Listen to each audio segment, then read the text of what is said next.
الحمد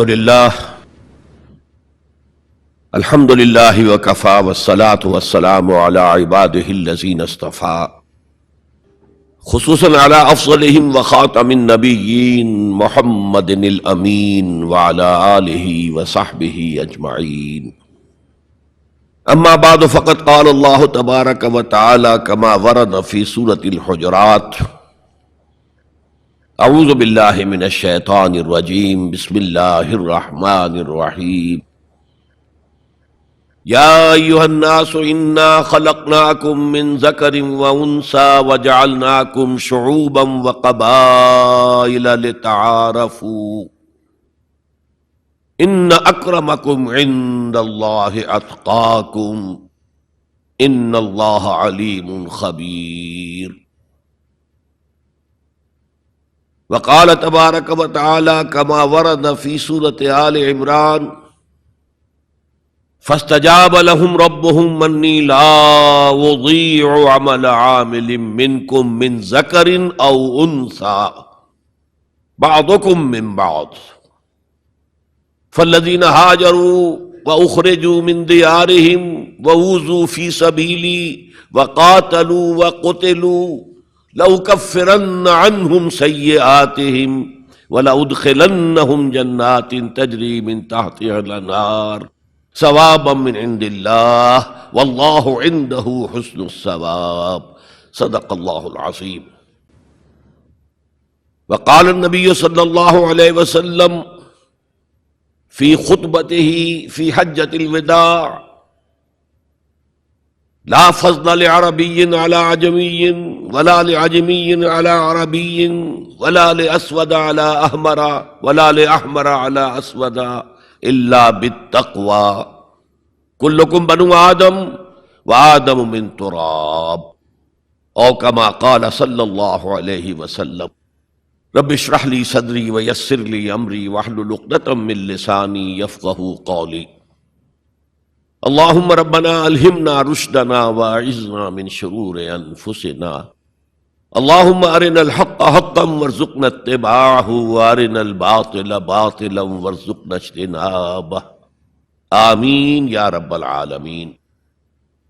معزز حاضرین اور محترم خواتین، السلام علیکم ورحمۃ اللہ وبرکاتہ. میری آج کی گفتگو کا عنوان اسلام کا معاشرتی اور سماجی نظام. اس ضمن میں سب سے پہلے اس نقطے پر غور کیجئے کہ انسان کی ایک زندگی تو انفرادی ہے اور زندگی کا ایک بہت بڑا حصہ اجتماعی ہے. جیسے جیسے تمدن ترقی کرتا گیا، اجتماعیت کا دائرہ پھیلتا گیا، انفرادیت کا دائرہ سمٹتا گیا. چنانچہ آج کو آپ کو معلوم ہے کہ کوئی ریاست ہے، اس کا دستور ہے، اس کا نظام ہے، تمام شہری اس میں جکڑے ہوئے. اور اب تو پوری دنیا جو ہے وہ ایک شہر کے مانند ہو گئی ہے اور کہا جا رہا ہے کہ یہ گلوبل ولیج ہے. یہ تو ایک گاؤں کی شکل اختیار کر گیا. یہ جو انسان کا اجتماعی نظام ہے، اس کی 4 سطحیں ہیں. سب سے بنیادی سطح جو ہمیشہ سے ہے، چاہے انسان ابھی غاروں میں رہتا ہو، ابھی کوئی اور اجتماعی نظام کی شکل نہیں تھی، لیکن عائلی نظام، مرد اور عورت کا رشتہ، ان کے درمیان ازدواج اور اس سے اولاد کا پھیلنا، یہ اجتماعیت کی پہلی شکل ہے، جس سے کہ خاندان وجود میں آتے ہیں. اس سے ذرا اوپر چلیے تو خاندانوں کے مجموعے کا نام معاشرہ ہے، سوسائٹی ہے. ایک پہلو پھر اسی اجتماعی نظام کا معاشی نظام ہے. کمائی کے کیا ذریعے صحیح ہیں، کیا غلط ہیں، دولت کا کیا استعمال صحیح ہے، کیا غلط ہے. اور سب سے اوپر سیاسی نظام ہے. اب اگر آپ اس کو سمجھیں گے کہ ایک جیسے مثلث ہوتی ہے، نیچے بیس ہے، دونوں طرف سے زاویے جو ہیں اس کے دونوں اضلاع جا رہے ہیں، اوپر مل جاتے ہیں، تو سب سے بڑا جو انسان کی زندگی کا اجتماعی حصہ ہے وہ عائلی نظام ہے، پھر معاشرتی نظام ہے، پھر اس سے کمتر حیثیت معاشی نظام، سب سے کم ترین سیاسی نظام۔ میں یہ ساری باتیں کس لیے بتا رہا ہوں کہ قرآن مجید کا ہر طالب علم جانتا ہے کہ عائلی قوانین جس قدر تفصیل سے قرآن مجید میں بحث کی گئی ہے ان کے بارے میں، اس درجے میں معاشی قوانین کا بیان تو نہیں ہوا۔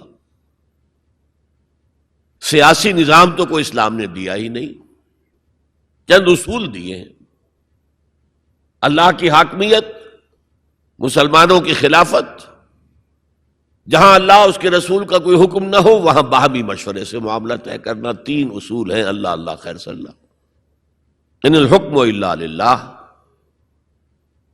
اور انی جاعل فی الارض خلیفہ، یا داؤد انا جعلناک خلیفۃ فی الارض، اور امرہم شورا بینہم، جہاں اللہ اور اس کے رسول کا حکم نہیں ہے تو آپ اسمبلی کے ذریعے سے اس طرح چاہیں کاؤنٹنگ آف ووٹ سے مشورے سے فیصلہ کر سکتے ہیں۔ تین اصول ہیں بس، اس پر ریاست جو ہے وہ پارلیمانی ہو، وہ صدارتی ہو، ان میں سے نہ کوئی واجب ہے نہ کوئی حرام ہے، یونٹری ہو وحدانی، یا فیڈرل ہو یا کانفیڈرل ہو، ان میں سے بھی کوئی چیز نہ واجب نہ فرض نہ حرام، یہ آپ کے اپنی مرضی سے ہے، آپ اپنی باہمی مشورے سے جو لوگ چاہتے ہوں اختیار کر لیں۔ نظام کے بارے میں کوئی سیاسی نظام کا ڈھانچہ ہمیں ایسا نہیں دیا گیا کہ وہ واجب ہے آپ پر، اصول دیے گئے۔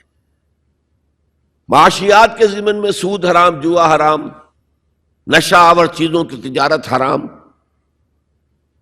انسان کے سفلی جذبات کو، شہوانی جذبات کو بھڑکا کر کمائی کرنا حرام، بس۔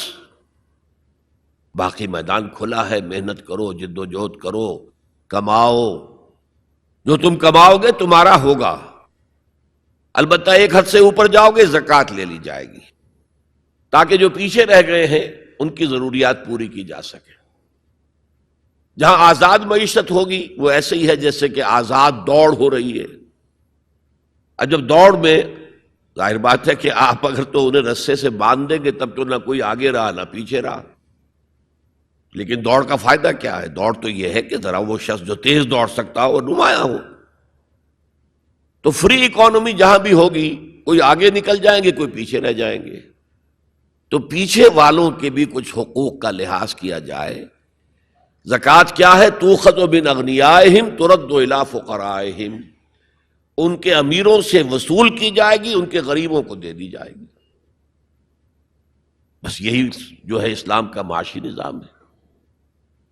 لیکن معاشرتی نظام پر بڑی بحثیں آئی ہیں، سورہ نور، سورہ احزاب، بہت مفصل، سورہ نساء، اور عائلی قوانین پر جو میں نے کہا تھا بالکل پہلے نیچے بیس ہے وہ اس مثلث کا، اس پر آپ دیکھتے ہیں کہ کئی رکوع، 3-4 رکوع تو سورہ بقرہ میں ہے، پھر سورہ نساء میں ہے، سورہ مائدہ میں ہے، پھر سورہ نور میں ہے، سورہ احزاب میں ہے، سورہ مجادلہ میں ہے، سورہ طلاق میں ہے، سورہ تحریم میں ہے۔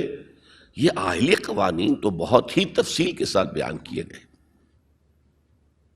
حکمت کیا ہے کہ یہی تو ہے جڑ، بنیاد تو یہی ہے۔ اگر اسی بنیاد میں خرابی آ گئی تو خشت اول چونہد معمار کج، تا سریا می رود دیر کب دیوار کج، اگر پہلی اینٹ جو ہے دیوار کی ٹیڑھی رکھی گئی تو بناتے جائیے آپ، اوپر ٹیڑھ جائے گا آخر تک۔ اس لیے عائلی نظام کو سب سے زیادہ تفصیل کے ساتھ قرآن مجید میں بیان کیا گیا۔ اب دوسرا نقطہ دیکھیے، اسلام کے معاشرتی نظام کا جو اصل الاصول ہے، پہلی بنیادی بات جو ہے وہ کیا ہے؟ تمام انسان مرتبے میں برابر ہیں، پیدائشی طور پر کوئی انسان افضل نہیں، کوئی ارذل نہیں، کوئی اونچا نہیں، کوئی نیچا نہیں، پیدائشی طور پر اونچ نیچ ہوگی، وہ ہوگی ایکوائرڈ کریکٹرز کی وجہ سے، جو آپ نے حاصل کیا۔ آپ نے علم زیادہ حاصل کیا، آپ کی ایک عزت ہو جائے گی۔ آپ میں تقوی زیادہ ہے، خدا ترسی زیادہ ہے، آپ کی عزت کی جائے گی۔ آپ خادم خلق ہیں، آپ کی عزت کی جائے گی۔ لیکن یہ ساری چیزیں ایکوائرڈ ہیں، بعد میں انسان نے حاصل کی ہیں۔ پیدائشی طور پر کوئی انسان اونچا نہیں، کوئی انسان نیچا نہیں۔ یہ بڑا انقلابی پیغام ہے قرآن کا، اور یہ سمجھیے کہ پورے عالم انسانیت کے لیے، میں ابھی گواہی بھی آپ کے سامنے پیش کروں گا کہ عالم انسانیت میں پہلی مرتبہ یہ پیغام اسلام نے دیا۔ چنانچہ میں نے آیت آپ کو سنائی، یا ایھا الناس، یا ایھا الذین آمنوا نہیں، اے لوگو، انا خلقناکم، ہم نے ہی تم سب کو پیدا کیا، وجعلناکم شعوبا وقبائل، اور تمہیں قوموں میں اور قبیلوں میں تقسیم کر دیا۔ تمہاری رنگتیں مختلف ہیں، تمہارے ناک نقشے مختلف ہیں، تمہاری بولیاں مختلف ہیں۔ جعلناکم شعوبا وقبائل لتعارفوا، یہ صرف تعارف کے لیے ہے، یہ کوئی معیار نہیں ہے کہ یہ بلند ہے وہ کم ہے، فلاں نسل جو ہے اونچی ہے، فلاں نسل نیچی ہے، گورے جو ہیں اونچے ہیں اور کالے جو ہیں نیچے ہیں، یا مرد اونچے ہیں اور عورتیں نیچی ہیں۔ پیدائشی طور پر تمام انسان بالکل مساوی۔ اس اصول پر ہم نے بھی زیادہ غور نہیں کیا ہے۔ آپ جس معاشرے میں ہیں، یہاں پیدائشی طور پر برہمن اونچا ہے، شودر تو نیچا ہے۔ ویسے کوشش ہو رہی ہے، معاشرتی سطح پر کوشش ہو رہی ہے، قانونی سطح پر کوشش ہو رہی ہے کہ ان تصورات کو ختم کیا جائے۔ چنانچہ سب سے بڑھ کر یہ کوشش امریکن سوسائٹی میں ہوئی ہے۔ Any discrimination on the basis of the color of the skin is a crime۔ قانونی اور دستوری طور پر جتنا کچھ ہو سکتا تھا اس معاملے میں وہ امریکہ نے کیا ہے، لیکن آج بھی امریکہ میں کالے اور گورے کے درمیان دلی طور پر منافرت ہے۔ دلوں کو تو قانون نہیں بدل سکتا، قانون تو آپ کے ظاہر پر حکمرانی کر سکتا ہے، اور میں سمجھتا ہوں کہ یہ کریڈٹ دیا جانا چاہیے، انہوں نے غلامی کے خاتمے کے لیے جنگ لڑی ہے، اور ان کے ہاں ڈسکریمنیشن بالکل ختم ہے، قانوناً بہت بڑا جرم ہے۔ پھر بھی حالات کیا ہیں؟ اگر کسی گوروں کی آبادی میں کوئی کالا افرو امریکن آ کر مکان خرید لیتا ہے تو اس آبادی میں جائیداد کی قیمت ایک دم گر جاتی ہے۔ اب وہ سارے گورے وہاں سے بیچ کے اپنے گھر باہر جا کے ٹاؤن شپس علیحدہ آباد کر لیتے ہیں، ان کے ساتھ رہنے کو تیار نہیں ہے۔ کون سا قانون روکے گا انہیں اس سے کہ آپ اپنا مکان نہیں بیچ سکتے، آپ کو یہیں رہنا پڑے گا؟ یہ تو کوئی بات نہ ہوئی۔ چنانچہ جو حضرات امریکہ آتے جاتے رہتے ہیں ان کے علم میں ہے کہ ہر بڑے شہر کا جو ڈاؤن ٹاؤن ہے وہ افرو امریکنز کے قبضے میں ہے۔ بالٹیمور میں چلے جائیے، واشنگٹن میں چلے جائیے، لاس اینجلس میں چلے جائیے، جہاں جائیں گے ڈاؤن ٹاؤن وہ افرو امریکنز کانوں کے قبضے میں ہے، اور سب لوگ باہر نکل کے انہوں نے اپنی بستیاں بسا لی ہیں گوروں نے۔ تو یہ صورتحال، اس میں قرآن مجید کہتا ہے کہ دیکھو لوگوں، تم میں کوئی بنیادی طور پر، پیدائشی طور پر، رنگت کی وجہ سے، نسل کی وجہ سے کوئی نہ افضل ہے نہ مفضول ہے، نہ کوئی اعلیٰ ہے نہ ادنا ہے، کلکم۔ اور اس پر میں نے جو پیش کی ہے گواہی مزید حضور کی حجۃ الوداع کے خطبے سے، لا فضل لعربی علی عجمی ولا لعجمی علی عربی ولا لاسود علی احمر ولا لاحمر علی اسود الا بالتقوی کلکم بنو آدم وآدم من تراب۔ کسی عرب کو کسی اجمی پر کوئی فضیلت حاصل نہیں، حالانکہ عربوں کی گھٹی میں پڑا ہوا تھا کہ ہم بہت افضل ہیں، نطق تو ہمارے پاس ہے، بات ہم کر سکتے ہیں، خطیب ہمارے ہیں، باقی دنیا تو عجمی ہے، گونگے ہیں یہ لوگ۔ عجم کے معنی کیا؟ گونگے۔ حضور نے کہا لا فضل لعربی علی عجمی ولا لعجمی علی عربی، عجمی کو بھی، کسی عجمی کو کسی عربی پر کوئی فضیلت نہیں، ولا لأحمر علی اسود، کسی سرخ روح کو، سفید اور سرخ رنگت والے کو کسی سیاہ فام کے اوپر کوئی فضیلت نہیں، نہ کسی سیاہ فام کو کسی گورے پر کوئی فضیلت ہے۔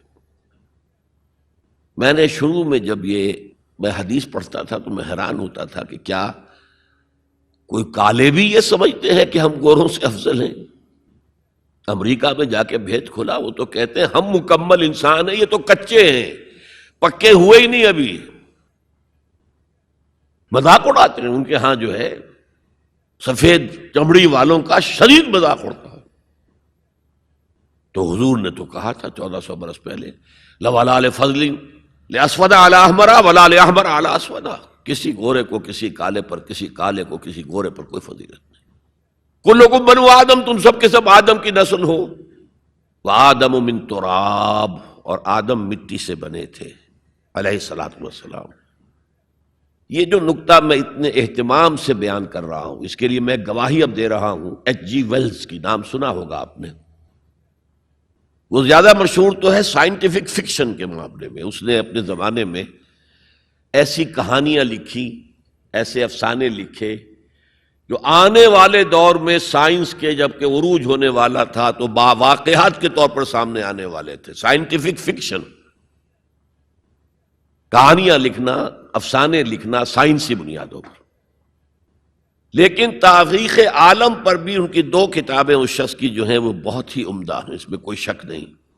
اے short history of the world, اور دوسری ہے a concise history of the world. Concise history of the world میں پہلے میں یہ بیان کر دوں کہ اس نے حضور پر بڑے کیچڑ اچھالا ہے۔ شاطم رسول جیسے آج رشدی ہے، یا بنگالی جو ہے تسلیمہ نسرین ہے، یا ایک اور بھی اٹھ کر آ گئی ہے اب، جس طرح وہ کیچڑ اچھالتے ہیں، جس طرح وہ حملے کرتے ہیں، رقیق حملے کرتے ہیں، ایسے ہی ایچ جی ویلز نے بھی کیے ہیں۔ یہ میں کس لیے بتا رہا ہوں؟ تاکہ یہ بات جو ہے واضح ہو جائے کہ وہ عقیدت مند نہیں ہے، حضور کا دشمن ہے۔ اور عربی کی ایک کہاوت یہ ہے کہ الفضل ما شہدت بہ الاعداء، دوست اور عقیدت مند تو تعریف کریں گے، کیا کسی مسلمان کے لیے ممکن ہے کہ حضور کی تعریف نہ کرے؟ بلکہ وہ نعتیں پڑھتے ہوئے غلوف بھی کر جائیں گے، کہیں سے کہیں پہنچا دیں گے۔ ہاں اگر دشمن تعریف کرے تو وہ بات ہے کہ جو قابل غور ہے۔ میں نے اس لیے اسٹیبلش کیا دشمن ہے، دوست نہیں ہے، عقیدت مند نہیں ہے۔ لیکن جو چیپٹر اس کا ہے حضور کی زندگی پر، اس کے آخر میں آ کر خطبہ حجۃ الوداع کا یہ حوالہ اس نے دیا، لا فضل لعربی علی عجمی ولا لعجمی علی عربی ولا لاسود علی احمر ولا لاحمر علی اسود الا بالتقوی۔ اور اس کے بعد جو اس کا ری ایکشن ہے، اس پر جو تبصرہ تھا کہہ رہا ہوں، اس کی وجہ بتا دوں گا بعد میں۔ معلوم ہوتا گھٹنے ٹیک کر کوئی شخص جو ہے اور سر جھکا کر خراج عقیدت پیش کر رہا ہے۔ ایگزیکٹ الفاظ یہ تھے اس کے، although the sermons of human equality, fraternity and freedom were said before also, and we find a lot of such sermons in Jesus of Nazareth, but it must be accepted that it was Muhammad sallallahu alayhi wasallam who for the first time in human history established a society based on these principles، کہ اگرچہ انسانی مساوات، اخوت اور حریت کے واس تو پہلے بھی بہت کہے گئے تھے، بہت کہے گئے تھے، بہت کہے گئے تھے، اب عیسائی ہونے کے باوجود کہتا ہے کہ مسیح ناصری، جیزس آف نازرت، حضرت عیسیٰ علیہ السلام کے ہاں بھی واس تو بہت ہے، لیکن ان اصولوں پر کوئی معاشرہ وہ قائم نہیں کر سکے۔ تاریخ انسانی میں پہلی شخصیت محمد کی ہے صلی اللہ علیہ وسلم، جس نے کہ ان اصولوں پر معاشرہ بالفعل قائم کر کے دکھایا۔ اچھا، اب آئیے اس کی اہمیت پر۔ اہمیت یہ ہے کہ آج جیسا کہ میں نے کہا تھا کہ دنیا سکڑتی جا رہی ہے، فاصلے تو کوئی ہے ہی نہیں، اب کوئی معنی ہی نہیں۔ جیسے حدیث میں آیا تھا کہ دجال بات کرے گا ساری دنیا میں سنی جائے گی، آج کوئی دجال صاحب جو ہے واشنگٹن سے تقریر کرتے ہیں اور پوری دنیا میں سنی جاتی ہے۔ اب جو یہ دنیا چھوٹی ہو رہی ہے تو اس کا ایک منطقی تقاضا یہ ہے، یہ جو نیو ورلڈ آرڈر کی بات ہے یہ منطقی ہے، کوئی ایک عالمی ریاست ہونی چاہیے۔ اب یہ چھوٹی چھوٹی ریاستیں، نیشن سٹیٹس وغیرہ، یہ تو لڑتی بھڑتی رہیں گی، اس نے اس کے اوپر چڑھائی کر دی، اس نے اس پر چڑھائی کر دی، تو ایک کوئی عالمی ریاست، گلوبل سٹیٹ قائم ہونی چاہیے۔ لیکن اس کے لیے بنیاد کہاں سے لائیں؟ انسانوں کو جوڑیں کیسے؟ وہ تو نسل کی بنیاد پر جو ہے کٹے ہوئے ہیں، رنگت کی بنیاد پر ان کے دلوں کے درمیان جو ہے بودھ ہے۔ انسانیت کو ایک کرنے والی یا ایک ڈوری میں پرونے والی شے کون سی ہے؟ کون سی ڈوری ہے؟ دیکھیے، انہی حالات کا تقاضا تھا، لیگ آف نیشنز قائم ہوئی تھی، لیکن چونکہ سارے فاصلے جو ہے خارج میں کم ہوئے ہیں، دلوں کے فاصلے جو کہ تو برقرار ہیں، ناکام ہو گئی، ختم ہو گئی۔ اقبال نے اس کی موت کی پیشن گوئی کی تھی، بیچاری کئی روز سے دم توڑ رہی ہے، ڈر ہے خبر بد نہ میرے منہ سے نکل جائے، تقدیر تو مبرم نظر آتی ہے ولیکن پیران کلیسا کی دعا ہے کہ یہ ٹل جائے، کسی طرح لیگ آف نیشنز باقی رہ جائے۔ ختم ہو گئی، اب یونائٹڈ نیشنز ہے، بالفعل ختم ہو چکی، سپر پاورز کے مفادات کے تحت۔ اور اب تو وہ سپر پاورز بھی دو نہیں، سپریم پاور جو ہے وہ یونائٹڈ نیشنز کی اکثریت روکنا چاہے وہ نہیں رکتی۔ عراق پر حملے کے معاملے میں کون ساتھ تھا ان کے؟ بائی پاس کیا، دفع ہو جاؤ، ہمیں کوئی حیثیت زبریت نہیں تمہاری۔ تو یہ بھی دم توڑ رہی ہے، یونائٹڈ نیشنز کا وجود کیا رہ جائے گا؟ بیچاری کئی روز سے دم توڑ رہی ہے۔ یہ عراق پر حملے کے ساتھ یہ ہے اس کا دم جو ہے عالم نزاع شروع ہو چکا ہے، ڈر ہے خبر بد نہ میرے منہ سے نکل جائے، تقدیر تو مبرم نظر آتی ہے، تو اٹل نظر آتا ہے کہ یہ فیل ہو جائے گا، ادارہ ختم ہو جائے گا۔ پیران کلیسا کی دعا ہے کہ یہ ٹل جائے، وہاں دعائیں ہو رہی ہیں کہ ابھی یہ برقرار رہے۔ اس پس منظر میں قرآن دو بنیادیں دیتا ہے کہ جو تمام انسانوں کو جوڑنے والی ہیں، ایک وحدت الہ، وحدت خالق، تم سب کا خالق ایک ہی ہے، اللہ۔ اب ایوولوشن کی تھیوری ماننے والے کیسے مانیں گے کہ کوئی ایک اللہ ہے، کوئی ایک خالق ہے؟ تو نہیں مان سکتے۔ نمبر دو، تم سب ایک ہی جوڑے کی اولاد ہو، یا ایھا الناس انا خلقناکم، اے تمام انسانوں ہم نے تم سب کو پیدا کیا۔ وحدت خالق، وحدت الہ، اس پر سب جڑ جائیں گے آپس میں، ہندی ہو، چینی ہو، پاکستانی ہو، ایرانی ہو، امریکی ہو، کالے ہو، گورے ہو، پیلے ہو، سب اللہ کی مخلوق۔ اگر دل میں اللہ پر یقین ہے تو یہ پھر سارے جو فرق ہیں ایویپوریٹ ہو جائیں گے۔ ایک کالے حبشی کو جس کے گھنگریالے بال تھے، ہونٹ موٹے موٹے تھے، شین ادا نہیں کر سکتا تھا، اشہدو نہیں کہہ سکتا تھا، اشہدو کہتا تھا، بلال۔ اور حضرت عمر فاروق جو اسلام سے پہلے بڑے نیشنلسٹ تھے، اپنی قرشیت پر فخر، اپنے خاندان پر فخر، اور وہ عمر فاروق جبکہ وہ خلیفہ تھے حضرت بلال کا نام نہیں لیتے تھے سیدنا کے بغیر، سیدنا بلال، سیدنا بلال، سیدنا بلال۔ حضرت ابو بکر کے بارے میں فرماتے ہیں ابو بکر سیدنا وآتق سیدنا، ابو بکر خود بھی ہمارے سردار ہیں، انہوں نے ہمارے سردار کو آزاد کرایا تھا خرید کر۔ تو یہ فرق تو جب تک کہ آپ اللہ پر ایمان نہ رکھتے ہوں تو کوئی بنیاد ہی نہیں ہے. ہمارے ان کے درمیان کیا بنیاد ہے؟ پتہ نہیں کون سے قسم کے بندروں کی اولاد جو ہے ہندوستان میں بس رہی ہے اور کون سے قسم کے شمپینزیز کی اولاد جو ہے وہ کہیں اور بس رہی ہے. ان کا تو کوئی رشتہ آپس میں ہے ہی نہیں. پھر یہ کہ وحدت آدم و حوا، انا خلقناکم، نمبر 1 من ذکر و انثی، ایک مرد اور ایک عورت سے پیدا کیا. تو ایک تو اخوت دینی ہے، اخوت اسلامی ہے، وہ تو بڑی اونچی بات ہے. اخوت انسانی، تمام انسان. اب آپ فرمائیے حضرت حوا کے رحم پر جا کر تمام انسان ایک نہیں ہو جائیں گے؟ والدہ کے رحم کے اعتبار سے بہن بھائی جو ہیں وہ بھائی بھائی اور بہنیں ہیں. دادی کے اس پر جائیے تو وہ ایک بڑا کنبہ وجود میں آ جائے گا.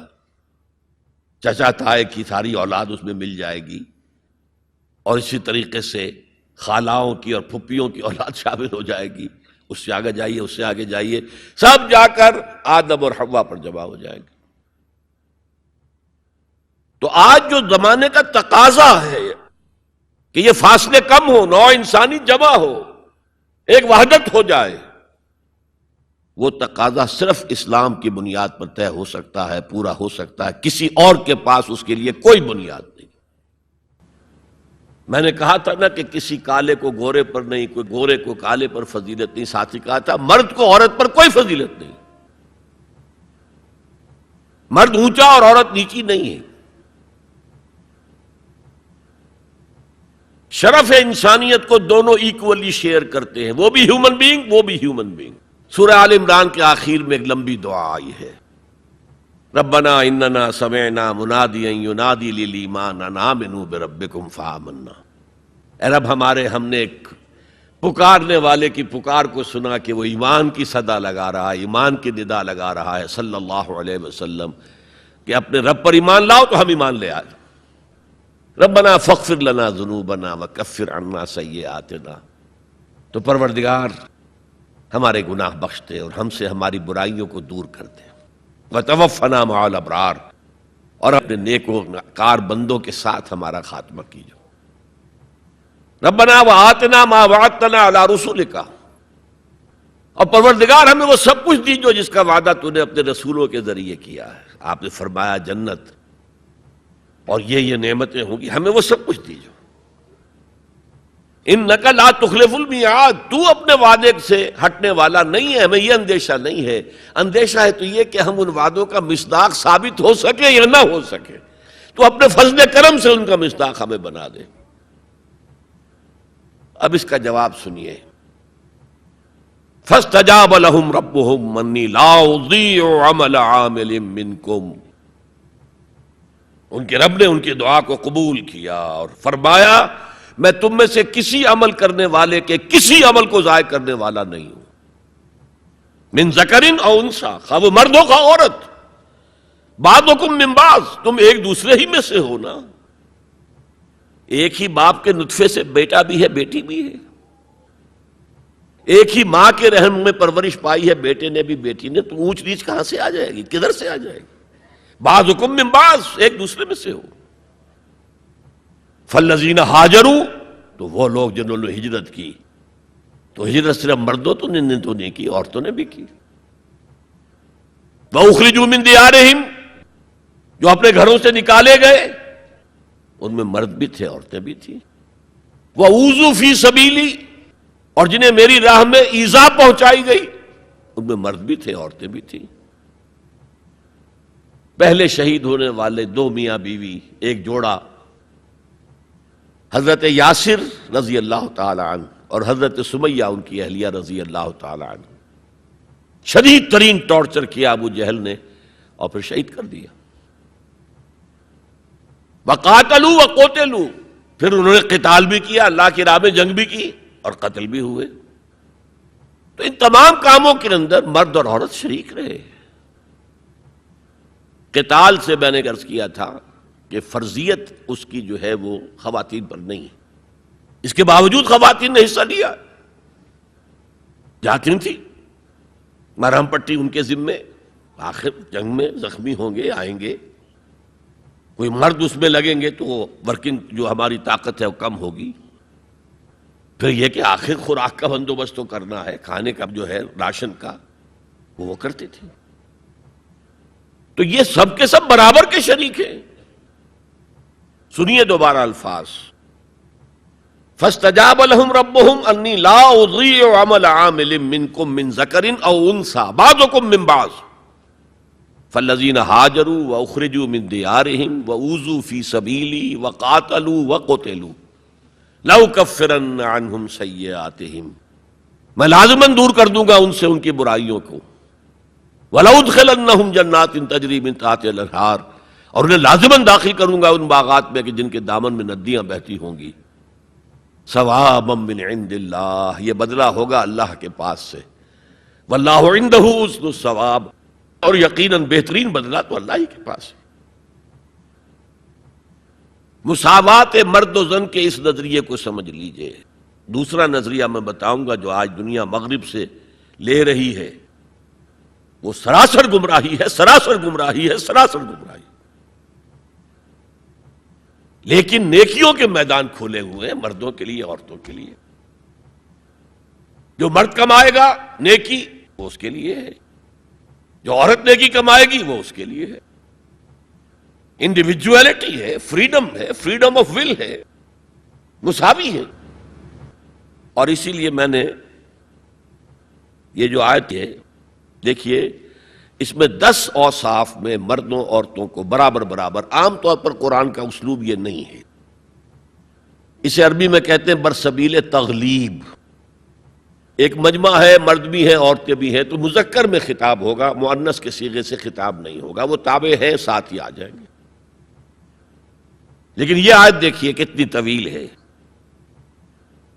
ان المسلمین والمسلمات، یقیناً فرما بردار مرد اور فرما بردار عورتیں، والمومنین والمومنات، اور صاحب ایمان مرد اور صاحب ایمان عورتیں، والقانتین والقانتات، اور فروتنی اختیار کرنے والے مرد اور فروختنی اختیار کرنے والی عورتیں، والصادقین والصادقات، اور سچ بولنے والے مرد اور سچ بولنے والی عورتیں، والصابرین والصابرات، اور صبر کرنے والے مرد اور صبر کرنے والی عورتیں، والخاشعین والخاشعات، اللہ کے سامنے جھکنے والے مرد اور جھکنے والی عورتیں، والمتصدقین والمتصدقات، صدقہ دینے والے مرد اور صدقہ دینے والی عورتیں، والصائمین والصائمات، اور روزہ رکھنے والے مرد اور روزہ رکھنے والی عورتیں، والحافظین فروجہم والحافظات، اور اپنی شرمگاہوں کی حفاظت کرنے والے مرد اور اپنی شرمگاہوں کی حفاظت کرنے والی عورتیں،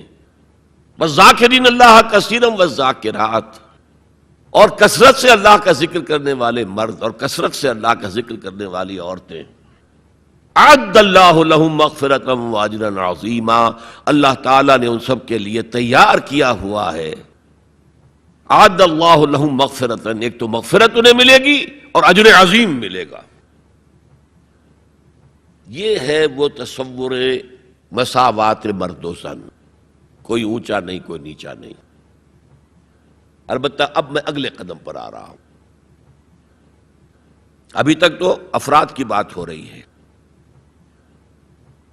اب وہ ایک مرد اور ایک عورت شادی کرتے ہیں. یہاں آپ کو سمجھ لینا چاہیے اب وہ برابر نہیں رہے، اس لیے کہ گھر بنانا ہے، خاندان کی بنا ڈالنی ہے، ایک ادارہ ہے، انسٹیٹیوشن آف فیملی ہے، اور کسی انسٹیٹیوشن کے 2 برابر کا اختیار رکھنے والے سربراہ نہیں ہو سکتے. آئی جی 1 ہوگا، ڈی آئی جی 4 ہوں، 5 ہوں، 6 ہوں. کوئی فرم ہے، مینیجنگ ڈائریکٹر 1 ہوگا، آپ 100 ڈائریکٹر رکھ لیں، مینیجنگ ڈائریکٹر 2 نہیں ہو سکتے، کوئی کاروبار چل ہی نہیں سکتا. تو گھر کا ادارہ تو برباد ہو جائے گا اگر آپ نے برابر کر دیا دونوں کے اختیارات کو. آج اس کا مزہ چکھ رہا ہے یورپ اور ویسٹ اور امریکہ. خاندانی نظام ٹوٹ گیا. آج وہ شادی کرتے ہی نہیں، مرد شادی نہیں کرتے. کیوں کریں؟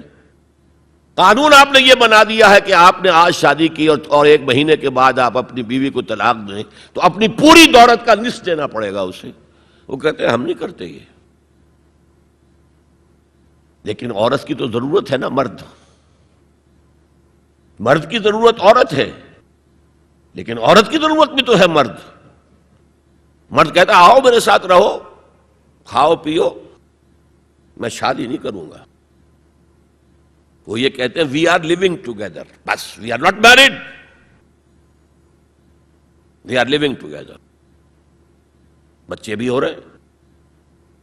یہ کلنٹن کا 3-4 سال پہلے صدر تھا وہ، تو اس کا جو آیا تھا state of the union address, سال میں 1 دفعہ وہاں کا صدر دیتا ہے، پوری قوم کو خطاب کرتا ہے. اس میں اس نے کہا تھا کہ عنقریب ہماری امریکی قوم کی اکثریت حرام زادوں پر مشتمل ہوگی. اس کے الفاظ حرام زادہ نہیں، اس نے کہا باسٹرڈ نہیں کہا. کیا کہا؟ Born without any wedlock, ماں باپ کے درمیان کوئی شادی کا بندھن ہے ہی نہیں اور بچے پیدا ہو رہے ہیں. یہی تو حرامی کہلاتے ہیں ہمارے ہاں. حرام زادہ کسے کہتے؟ اور یہودیوں نے حضرت مسیح کو کیوں کہا حرام زادہ؟ ان کا کہنا یہ ہے، جھوٹ ہے بکواس ہے لیکن کہنا یہ ہے کہ حضرت مریم سلام علیہا کا رشتہ تو ہو گیا تھا، نجار یوسف نجار ایک بڑھئی تھا، اس سے رشتہ ہو گیا تھا، لیکن ابھی وداعی نہیں ہوئی تھی کہ انہوں نے تعلق زن و شوق قائم کر لیا، تو یہ تو حرام کام ہوا، زنا ہوا، تو ولد الزنا ہے. بہرحال خاندان کا ادارہ تلپٹ ہو کر رہ گیا ہے. بنیادی طور پر اس کے لیے آئلی قوانین جو قرآن نے دیے. میں نے بارہا کہا کہ میں مسلمانان بھارت کو سلام کرتا ہوں. انہوں نے اپنی آئلی قوانین میں آج تک کوئی دخل اندازی نہیں ہونے دی، جبکہ ہمارا حال یہ ہے کہ 1962 میں ایک ڈکٹیٹر، خود ساختہ فیلڈ مارشل، اس نے آئلی قوانین کا آرڈیننس نافذ کیا جس کو سب نے کہا، شیعہ، سنی، دیوبندی، بریلوی، اہل حدیث، جماعت اسلامی، سب نے کہا یہ غلط ہے اسلام کی روح سے، لیکن کوئی تحریک نہیں چلائی. جان تو کیا دینی تھی، کسی کے نکسیر تک نہیں پھوٹی. وہ آرڈیننس سے قانون بن گیا اور ضیاء الحق صاحب 11 سال تک اسلام اسلام اسلام اسلام پکارتے چلے گئے، اس آرڈیننس کو ہاتھ نہیں لگایا. قوانین جو کے تو رہے، یہاں تک کہ انہوں نے فیڈرل شریعت کورٹ قائم کی اور کچھ حسن کا ظن میرے بارے میں ہو گیا تھا، مجھے اپنی شورا کا رکن بنایا. پہلے انہوں نے وزارت پیش کی تھی مرکزی، میں نے کہا نہیں جناب، میں ایک تو اس کا اہل نہیں ہوں، کبھی ان میدانوں میں گیا ہی نہیں، حکومت کے کوریڈورز میں میرا آنا جانا نہیں ہے، میں اس کا اہل نہیں ہوں.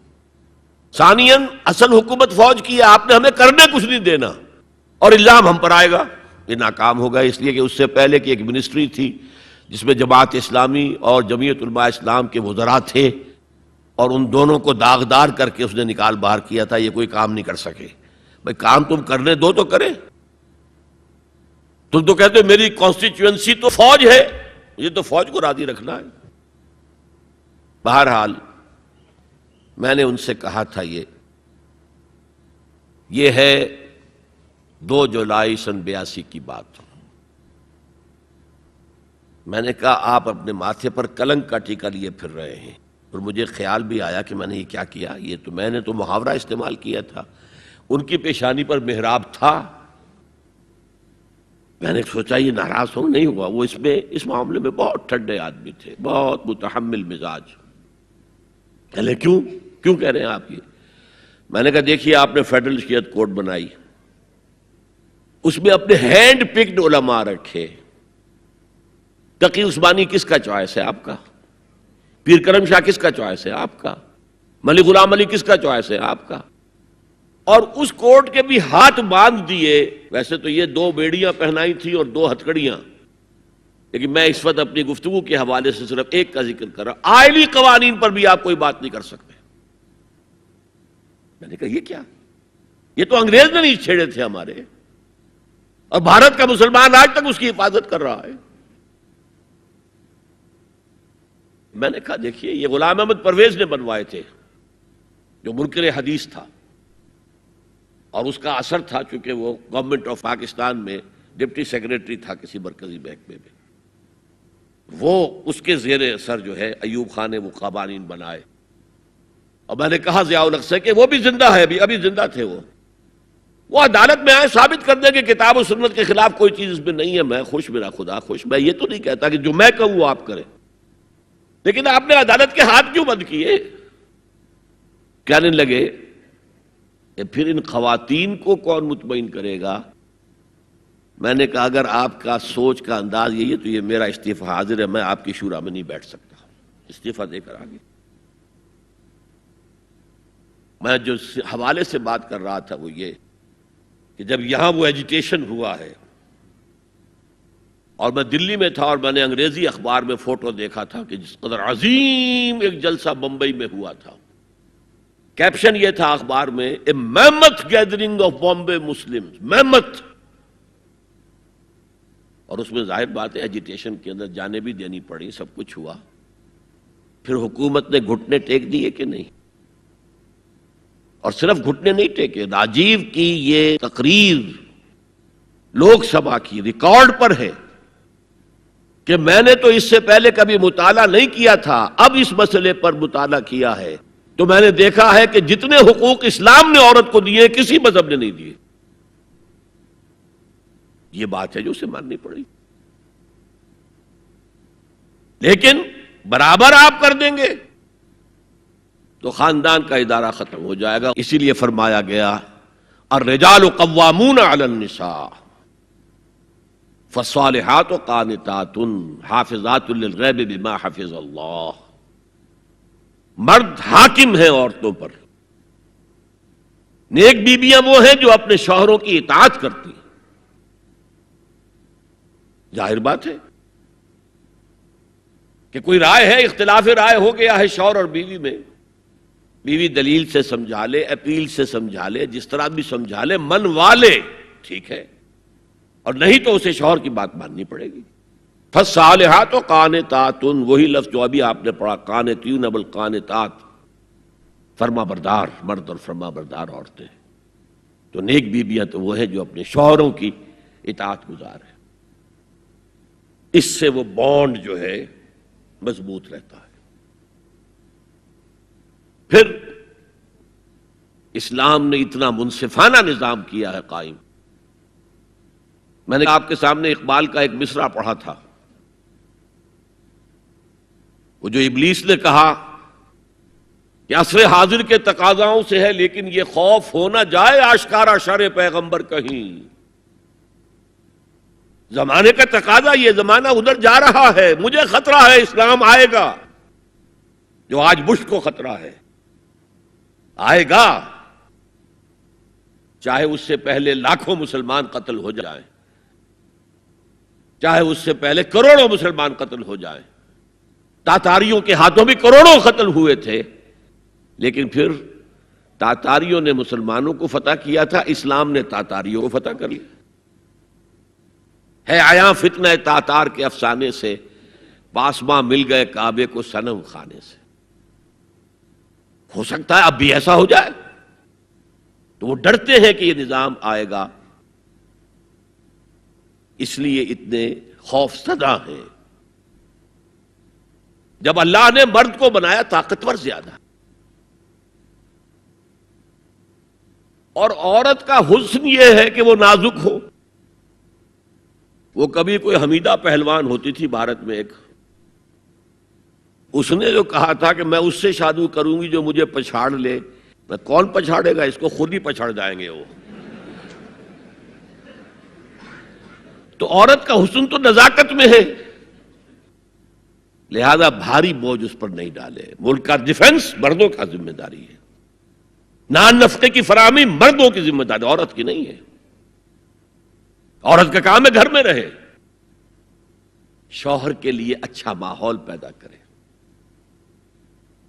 اب اگر دن بھر 8 گھنٹے عورت بھی کام کر کے آئی ہے، کسی باس نے بھی جھڑک دیا ہوگا، کچھ اور ہوگا، تھکی تھکائی اور طبیعت تقدر لے کر آئی ہے، مرد کا بھی یہی حشر ہے، گھر میں جائیں گے تو کیا ہوگا؟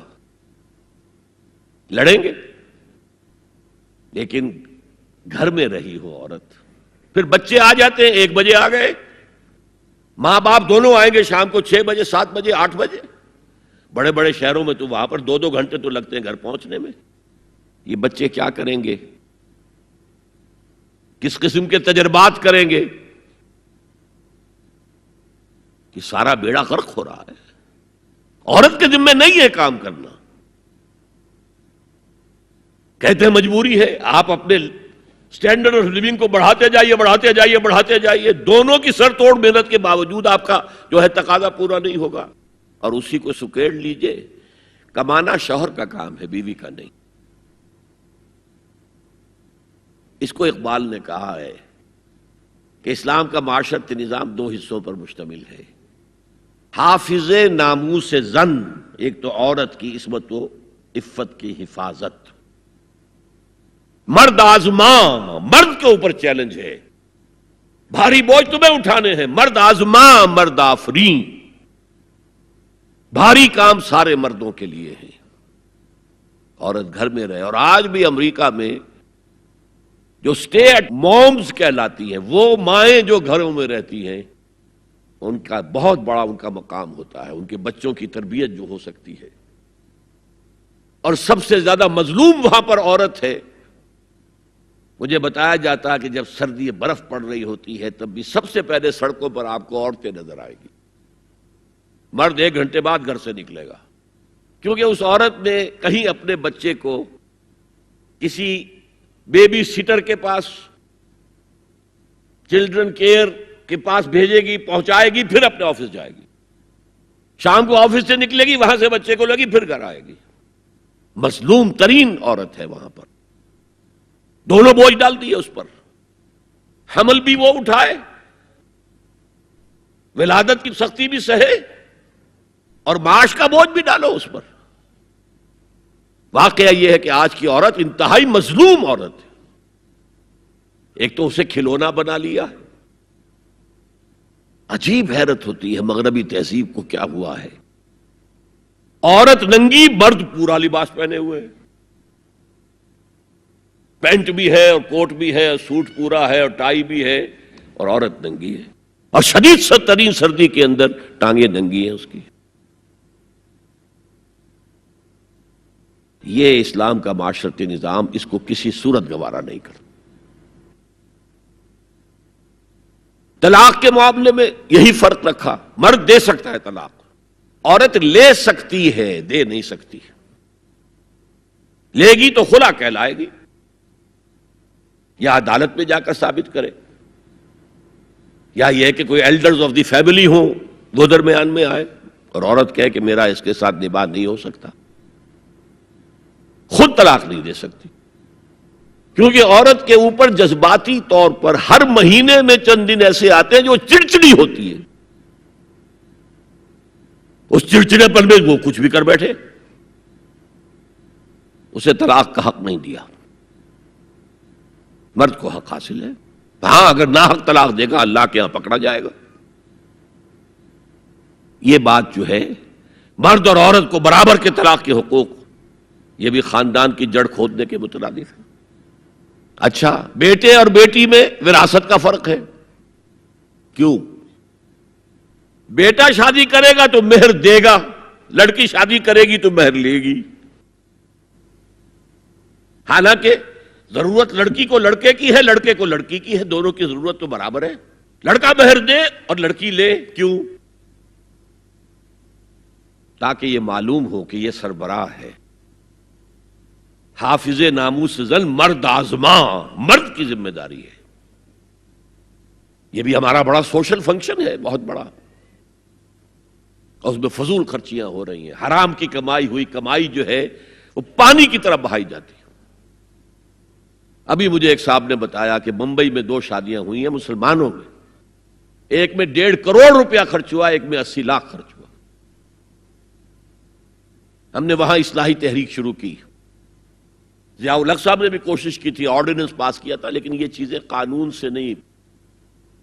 آپ کہیں کہ کسی دعوت میں 50 سے زیادہ مہمان نہیں آئیں گے، وہ 100 آ گئے تو زیادہ زیادہ یہ ہوگا پولیس والوں کو رشوت کا کھاتا کھل گیا، جو یہ پیسے لے جائیے صاحب.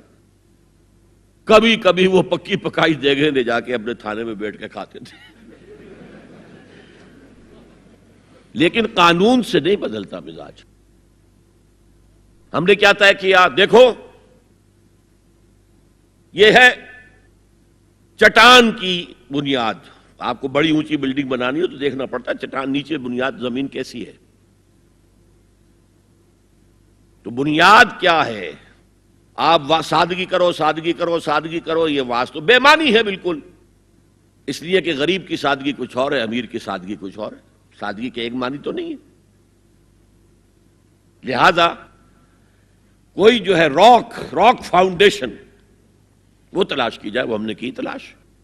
جو تقریب حضور سے صحابہ سے ثابت ہے ضرور کرو ضرور کرو ضرور کرو. عضوا علیہا بالنواجذ، اپنے دانتوں سے پکڑ لو اس کو.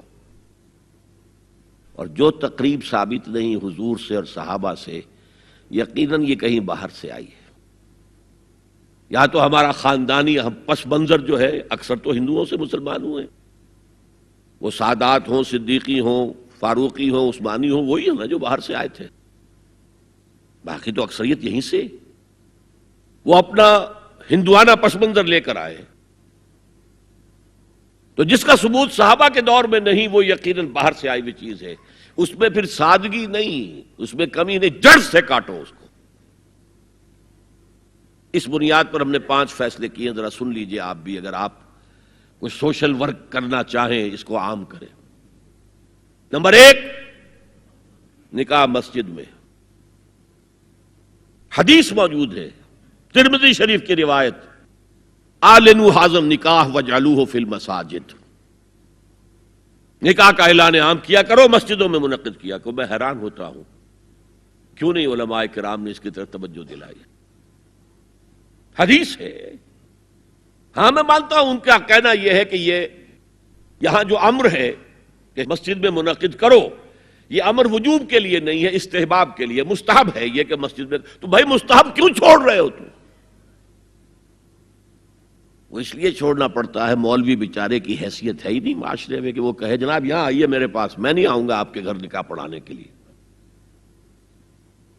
وہ اپنا رجسٹر بغل میں دبائے بیٹھا سوکھتا رہتا ہے. وہ تو آنی تھی بارات عصر کے وقت، مغرب بھی جا رہی، آئی نہیں، وہ بیٹھا غریب. پہلے 20-30 روپے ملتے تھے، اب 200 300 400 ملتے ہیں. اور کیا ہے؟ میں نے انہیں یاد دلایا دیکھو شرم کرو.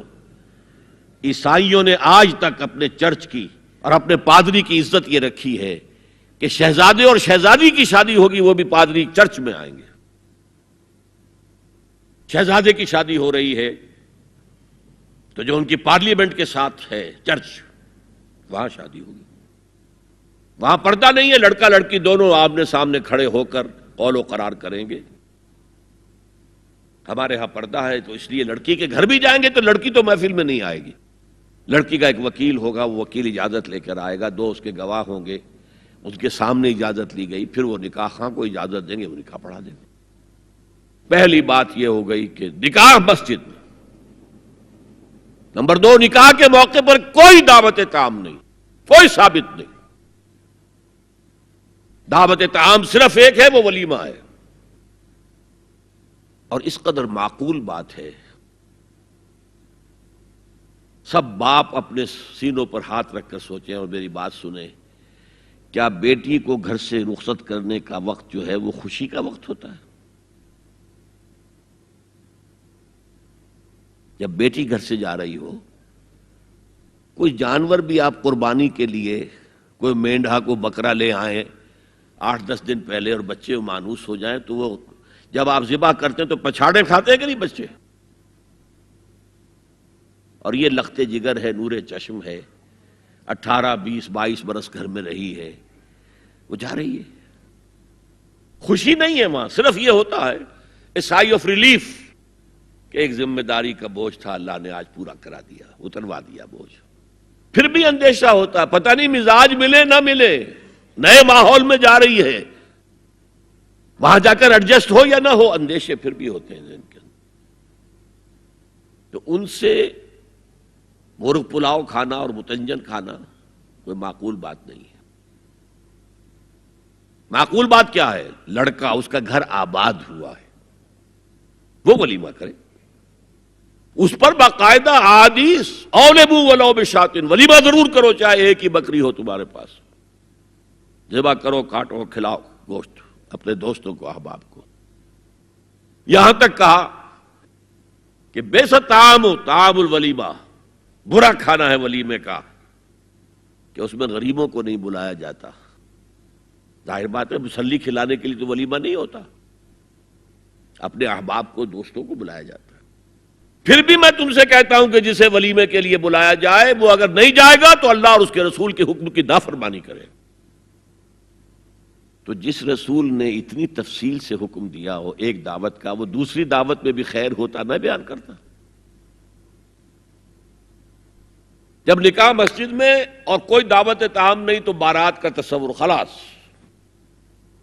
بارات کس بلا کا نام ہے؟ قرآن میں تو کوئی ذکر ہی نہیں، عربی میں یہ لفظ ہی نہیں. اجتماعی طرفین مسجد میں ہوا، نکاح ہوا. لڑکی کو، حضرت فاطمہ کو رضی اللہ تعالی عنہا، کچھ خواتین جا کر چھوڑ آئی تھی اس حجرے میں جو ایک انصاری صحابی نے حضرت علی کو دیا تھا. ان کا تو کوئی گھر بھی نہیں تھا. کوئی حضرت علی آئے ہوں اور آ کر وداع کرا کے لے کے گئے ہوں، کچھ بھی نہیں. چوتھی چیز، جہیز کا کوئی تصور اسلام میں نہیں. خالص ہندوانہ رسم، خالص ہندوانہ رسم، خالص ہندوانہ رسم. ہندوؤں میں کیوں ہے؟ وہ اس لیے ہے، معقول بات ہے کہ لڑکی کا وراثت میں کوئی حصہ ہے ہی نہیں. وہ تو جب گھر سے نکل رہی ہے کچھ دے دلا کے رخصت کر دو. دان دہیج یہ خیرات ہے، لڑکی کا حق کوئی نہیں ہے گھر پر. اسلام میں تو لڑکی وارث ہے. والد فوت ہوں گے، وراثت تقسیم ہوگی. والدہ فوت ہوں گی، کوئی ان کی ہے ملکیت، وہ تقسیم ہوگی. شادی کے موقع پر کوئی جہیز اسلام میں نہیں، قطعاً نہیں. غلطی سے حضرت فاطمہ کے جہیز کو جہیز کہہ دیا گیا. وہ جہیز کیا تھا؟ ایک پیسہ بھی حضور کے اپنی جیب سے نہیں تھا. اس شادی میں خاص بات کیا تھی کہ دولہا کے ولی بھی حضور ہی ہے. اور کون ہے؟ علی کا کون تھا مدینے میں؟ اور دلہن کے والد بھی حضور ہیں. اب حضور پوچھتے ہیں حضرت علی سے، تمہارے پاس مہر دینے کے لیے کچھ ہے؟ عرض کیا میرے پاس تو کچھ نہیں. وہ فقراء صحابہ میں سے تھے. فرمایا مہر تو دینا ہے. تمہارے پاس ایک زرہ ہوتی تھی؟ جی ہاں زرہ تو ہے. انہوں نے یہ سمجھا زرہ تو جہاد کے لیے ہے، کوئی وہ دولت تو نہیں ہے. فرمایا جاؤ اسے بیچو یا گروی رکھ کے قرض لے کر آؤ. وہ گئے، حضرت عثمان نے خرید لی اور کچھ دنوں کے بعد واپس کر دی ہدیتاً. یہ زرہ میں ہدیہ آپ کو کر رہا ہوں. اس وقت اگر کہتے چھوڑو علی، کہاں تو لو میں پیسے دے دیتا ہوں تمہیں، تو ان کی طبیعت پر بار ہوتا. اس پیسے سے حضور نے کچھ پیسے گھر بھیجے اندر، دلہن کو ذرا تیار کر دو. اور کچھ پیسوں سے وہ ایک گدا جس میں کھجور کی کھال بھری ہوئی تھی، اور 2 تکیے جس میں کھجور کی کھال بھری ہوئی تھی، ایک مشکیزہ، کنویں سے پانی تو لانا ہی ہے نا، ایک چکی، جو ہو یا گیہوں ہو پیسنا تو ہے نا، کوئی 1-2 برتن اور. اللہ اللہ خیر صلی اللہ. یہ تھا جسے جہیز کہتے ہیں، جس میں ایک پیسہ بھی حضور کا شامل نہیں ہے. وہ حضرت فاطمہ کا مہر تھا جسے بنایا گیا. ورنہ مدینے ہی میں دوسری آپ کی صاحبزادی کا نکاح حضرت عثمان سے بھی ہوا. کہیں ذکر ہے جہیز کا؟ حضرت عثمان کا گھر بھرا ہوا، ہر چیزیں موجود، وہاں تو جہیز کا تذکرہ نہیں. بہرحال یہ شادی کو آسان کرو، زنا کو مشکل بناؤ.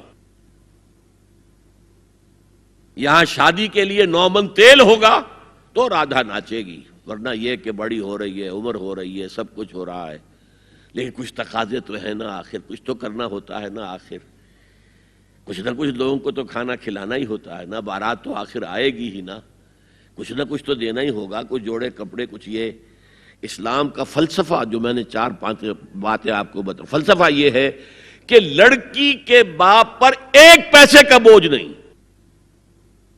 اس نے لڑکی پال پوس کے تمہارے حوالے کر دیا، اب اور کیا چاہتے ہو تم؟ سارا مرد آزماں مرد آفرین، مرد کو چیلنج دیا ہے، تم مرد ہو، مہر تم دو گے۔ اور سب سے بڑھ کر کیا ہو رہا ہے آج کل بھی ہوتا ہے، وہ ہمارے کچھ کام ہوتے ہیں اسلامی، وہ بھی ہے، کچھ وہی ہندوانہ پس منظر۔ نکاح کی محفل میں چھوارے کون لے کے آتا ہے جی؟ لڑکے والے۔ اور پلاؤ کن سے کھاتے ہیں بھائی؟ جس کو تمہیں مرغ پلاؤ کھلا رہا ہے وہ چھوارے نہیں بانٹ سکتا تھا؟ یہ ہے اسلام اور غیر اسلام کا امتزاج۔ چھوارے لڑکے والے لے کر آئیں گے اور پھر دعوت اڑائیں گے لڑکی والوں کی طرف سے۔ اب میں آ رہا ہوں تیسرے موضوع پر، اس کا تعلق بھی بنیادی طور پر خاندانی نظام کی مضبوطی کے لیے۔ خاندانی نظام مضبوط رہے گا جبکہ شوہر اور بیوی کی جتنی جنسی دلچسپی ہے وہ صرف آپس میں مرکوز ہو، شوہر کی بیوی پر، بیوی کی شوہر پر۔ ادھر ادھر نگاہیں جائیں گی، کوئی عورت دیکھی نگاہوں میں کھب گئی، وہی خواب میں آئے گی، اپنی بیوی کی طرف سے توجہ ہٹ جائے گی، اور یہ چیز، وہ بانڈ آف لو جو ہے بٹوین دی اسپاؤسز، اس کو کمزور کر دے گا۔ جنسی آوارگی نہ ہو، عورت کو چھپا کر رکھا جائے، وہ مستورات ہمارے ہاں کہلاتی تھی، مستورات۔ پردے کا جو احکام ہے اس جنسی بے راہ روی کو روکنے کے لیے، حسن کہتے ہیں عربی زبان میں قلعے کو، اور جو عورت ان تمام پردوں میں ہے، پردے کہہ رہا ہوں میں، ایک نہیں، اس کو محسنہ کہتے ہیں کہ وہ قلعے کے اندر ہے۔ یا تو وہ خاندان کے اندر رہ رہی ہے، بھائیوں کی اور باپ کی پشت پناہی حاصل ہے اسے، وہ اس کی عصمت و عفت کے محافظ ہیں، یا وہ شوہر کے گھر میں آ گئی ہے تو وقرن فی بیوتکن، اپنے گھروں کے اندر رہو وقار کے ساتھ، تو وہ ایک قلعے کے اندر ہے، محسنات۔ اب دیکھیے اس زمانے کی منافقت سب سے بڑی کیا ہے۔ ایک طرف نفسیات میں کہتے ہیں کہ فرائیڈ بابا آدم ہے جدید نفسیات کا، اور وہ کہتا ہے کہ انسانوں میں سب سے بڑا جذبہ، سب سے بڑا موٹیو جنسی ہے۔ اللہ نے بڑی کشش رکھی ہے،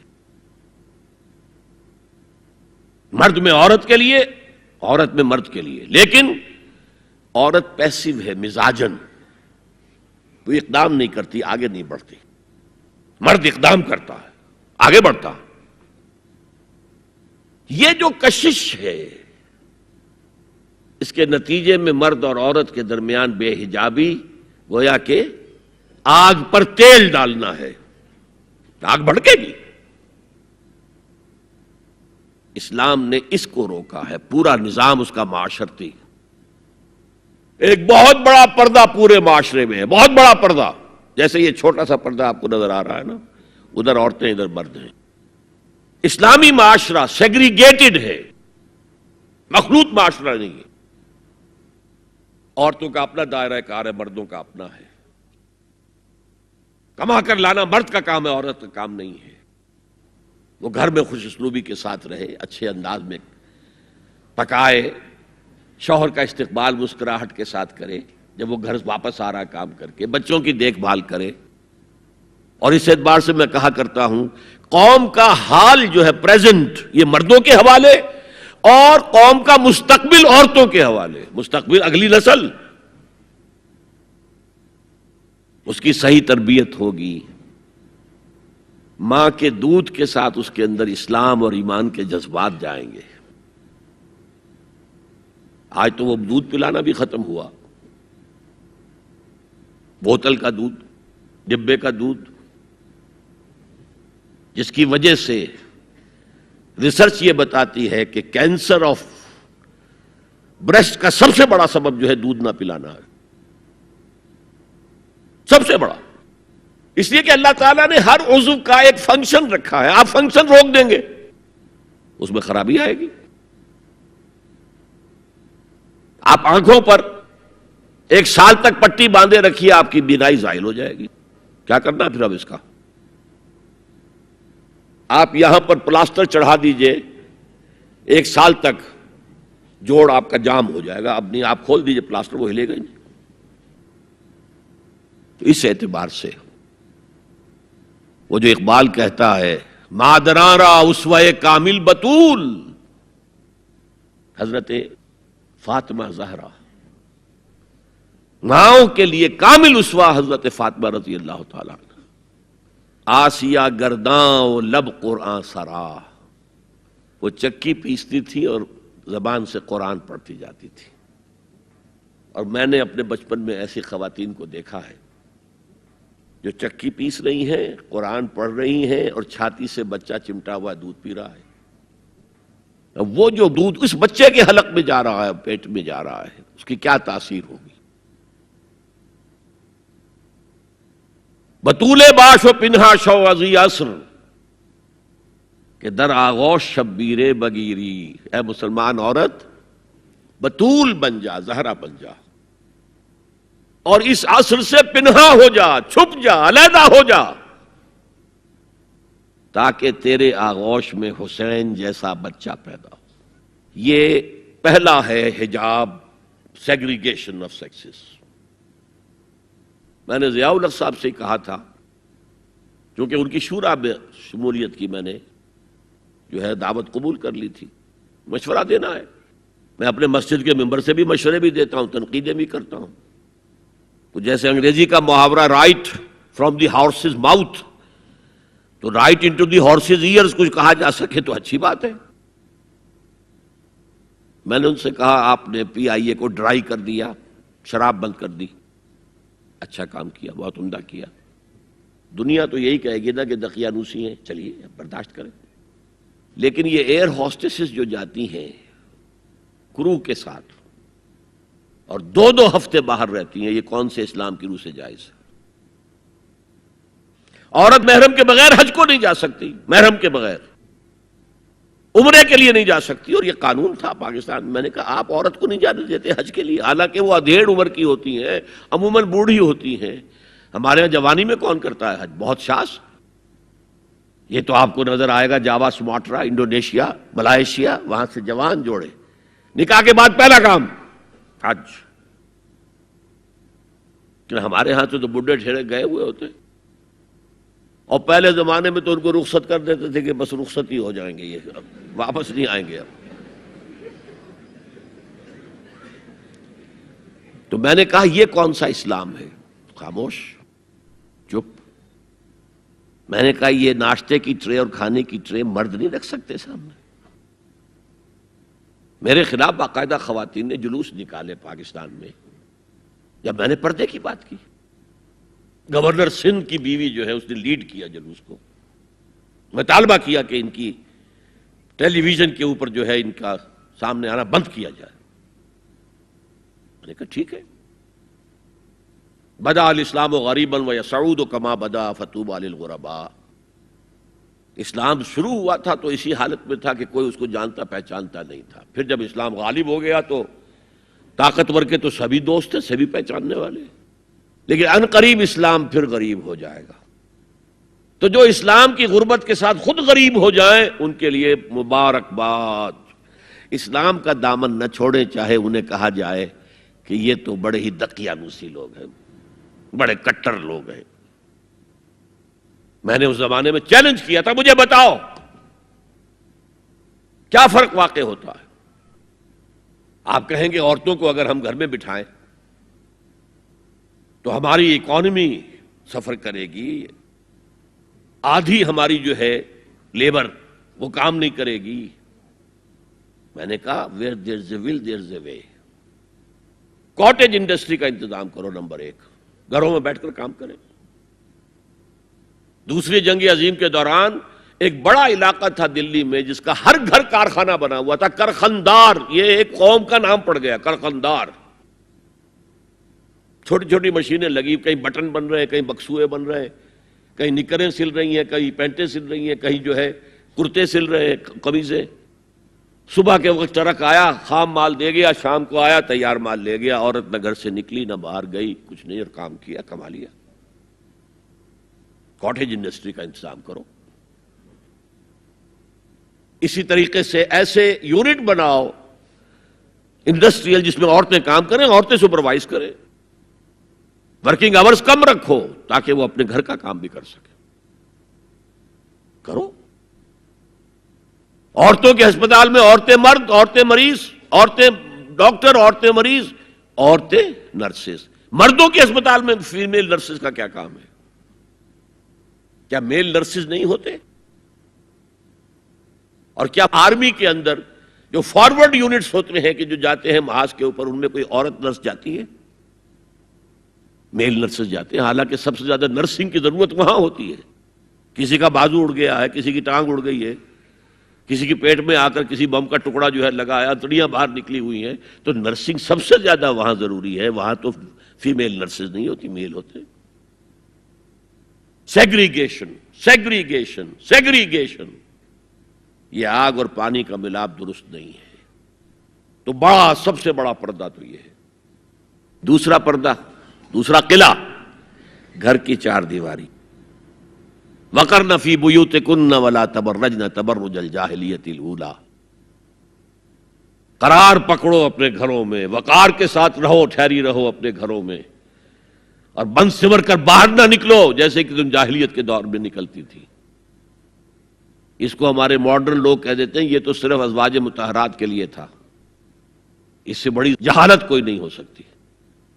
دیکھیے ایک نکتہ، یہ شاید پہلے کبھی آپ کے ذہن میں نہ آیا ہو، ازواج مطہرات سے خاص کیوں خطاب کیا گیا؟ اس کی وجہ ہے اسی سورہ احزاب میں جس میں یہ مضمون آیا ہے وَقَرْنَ فِي بُيُوتِكُنَّ وَلَا تَبَرَّجْنَ تَبَرُّجَ الْجَاهِلِيَّةِ الْأُولَىٰ، اسی میں آیت آئی ہے لَقَدْ كَانَ لَكُمْ فِي رَسُولِ اللَّهِ أُسْوَةٌ حَسَنَةٌ۔ مسلمانوں تمہارے لیے اللہ کے رسول کی شخصیت کے اندر ایک نہایت عمدہ نمونہ ہے، اور یہ معجزہ ہے۔ مردوں کی ہر حیثیت کے لیے اسوہ ہے محمد صلی اللہ علیہ وسلم۔ امام کے لیے آپ کا اسوہ ہے کہ نہیں؟ مسجد نبوی کے امام تھے کہ نہیں؟ مبلغ کے لیے ہے کہ نہیں؟ سب سے بڑا کام تو آپ کا تبلیغی تھا۔ مزکی اور مربی کے لیے ہے کہ نہیں؟ باپ کے لیے ہے یا نہیں؟ شوہر کے لیے ہے یا نہیں؟ سپہ سالار کے لیے ہے یا نہیں؟ قاضی القضات کے لیے ہے یا نہیں؟ مرد کی ہر حیثیت کے لیے اسوہ ہے۔ آخر عورت کی نسوانی زندگی کے لیے تو حضور رسوا نہیں بن سکتے، یہ خلا ہے۔ مرد کے لیے کامل اسوہ، عورت کے لیے بھی اسوہ، لیکن اس کی خاص نسوانی زندگی کے لیے اسوہ نہیں۔ اس خلا کو پر کیا ازواج مطہرات سے۔ لستن کاحد من النساء، اے محمد کی بیوی تم عام عورتوں کے مانند نہیں ہو۔ پھر جو احکام دیے گئے ہیں وہ سب کے لیے ہیں، لیکن اس میں چیریٹی بگنز ایٹ ہوم، گھر سے شروع کرو۔ سب سے پہلے خواتین، حضور کی بیویاں جو ہے وہ مخاطب ہیں۔ اور اے مسلمانوں، اگر حضور کی بیویوں سے کوئی چیز مانگنی ہو تو حجاب کے پیچھے سے مانگو، رو در رو مت ہو۔ فَاسْأَلُوهُنَّ مِنْ وَرَاءِ حجاب، یہ دوسرا قلعہ ہو گیا۔ حافظ ناموس زن، مقصد کیا ہے؟ عورت کی عزت، عورت کی عصمت، عورت کی عفت کی حفاظت۔ تیسرا جسے ہم ستر کہتے ہیں، عورت گھر میں بھی ہے، گھر میں ہے، اور وہاں صرف محرم آئیں گے، نامحرم نہیں آئیں گے. محرموں کی اتنی لمبی لسٹ دی گئی ہے، اللہ نے کس لیے دی ہے؟ کیا قرآن مجید میں لفاظی ہے؟ ایک ایک لفظ گنجینہ معنی کا طلسم اس کو سمجھیو جو لفظ کے غالب میرے اشعار میں آوے. غالب نے تو تعلی کی ہے، اللہ کے کلام میں تو یہ بات صحیح ہے نا. گھر کے اندر نامحرم نہیں آئے گا. گھر میں اگر وہی ایک بیٹی تھی جو آپ نے اپنے داماد کو دے دی ہے اور کوئی اور بیٹی نہیں ہے تو داماد گھر میں آ سکتا ہے ورنہ نہیں آ سکتا. سالی سے اس کا پردہ ہے، دیور سے بھابھی کا پردہ ہے، چچا زاد بھائی بہنوں کا پردہ ہے. چچا سے پردہ نہیں ہے، ماموں سے پردہ نہیں ہے، چچا زاد پردہ ہے، ماموں زاد پردہ ہے، خالہ زاد پردہ ہے، پھوپھی زاد پردہ ہے. یہ سارے احکام کس لیے دیے گئے؟ گھر کے اندر بھی ستر اور نگاہیں نیچی. مولانا حمید الدین فراہی نے ایک نکتہ بیان کیا کہ سورہ احزاب میں جو پردے کا بیان ہے وہ ہے گھر سے باہر کا پردہ. جب اے نبی کہہ دیجئے قل لازواجک و بناتک و نساء المؤمنین یدنین علیہن من جلابیبہن. جلباب کہتے تھے ایک بڑی چادر. کوئی عربوں کی تہذیب میں موجود تھی دو چیزیں. گھر میں ان کے ایک دوپٹہ ہوتا تھا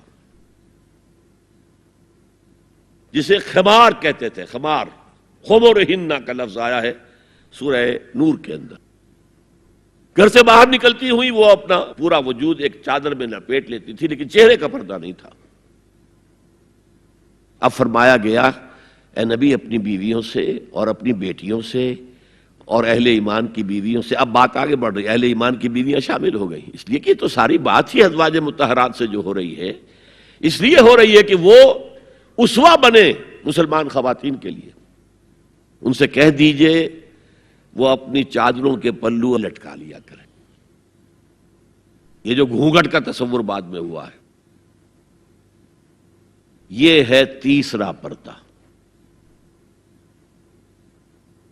ستر کی حد تک ہے ستر آپ نے، اور اس میں بھی کیسے کیسے احکام دیے گئے. لباس وہ پہنو جو ڈھیلا ہو، تنگ نہ ہو، ٹائٹ نہ ہو، جو جسم کے نشیب و فراز کو واضح کر رہے ہو. اتنا باریک نہ ہو کہ جسم جھلک رہا اس میں سے. اور اس پر اضافہ وَاضْرِبْنَا بِخُمُرِهِنَّ عَلَى جُيُوبِهِنَّ. اپنے گریبانوں کے اوپر اپنی اوڑھنیوں کے، یہ خمار آ گیا کہ اوڑھنی ہوتی ہے، اس کے بکل مار لو تاکہ نسوانی حسن کا ایک بڑا حصہ ہے یہ چھاتی جو ہے اس کو اور ایک کور ایڈیشنل مل جائے. کرتا تو ہے ہی لیکن وَاضْرِبْنَا بِخُمُرِهِنَّ، خمار کی جمع خمر.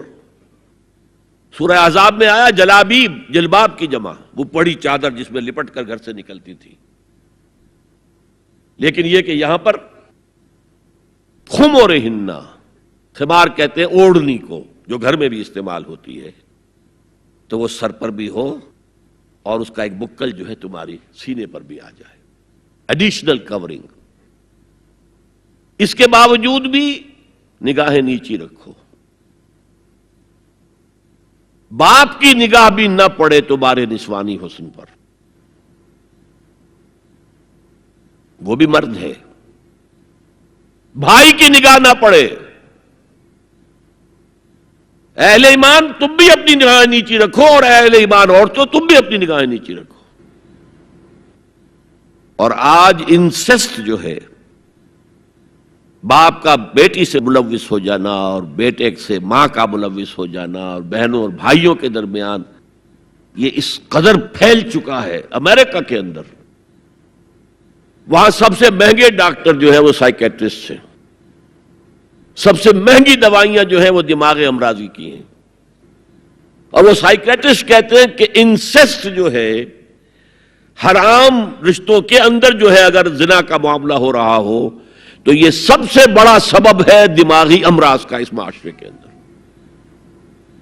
فطرت کے خلاف جو کام ہوتا ہے، طبیعت یہ بات تو کرتی ہے نا، شوق تو ہوتا ہے، پھر دماغی توازن کھو بیٹھتے ہیں.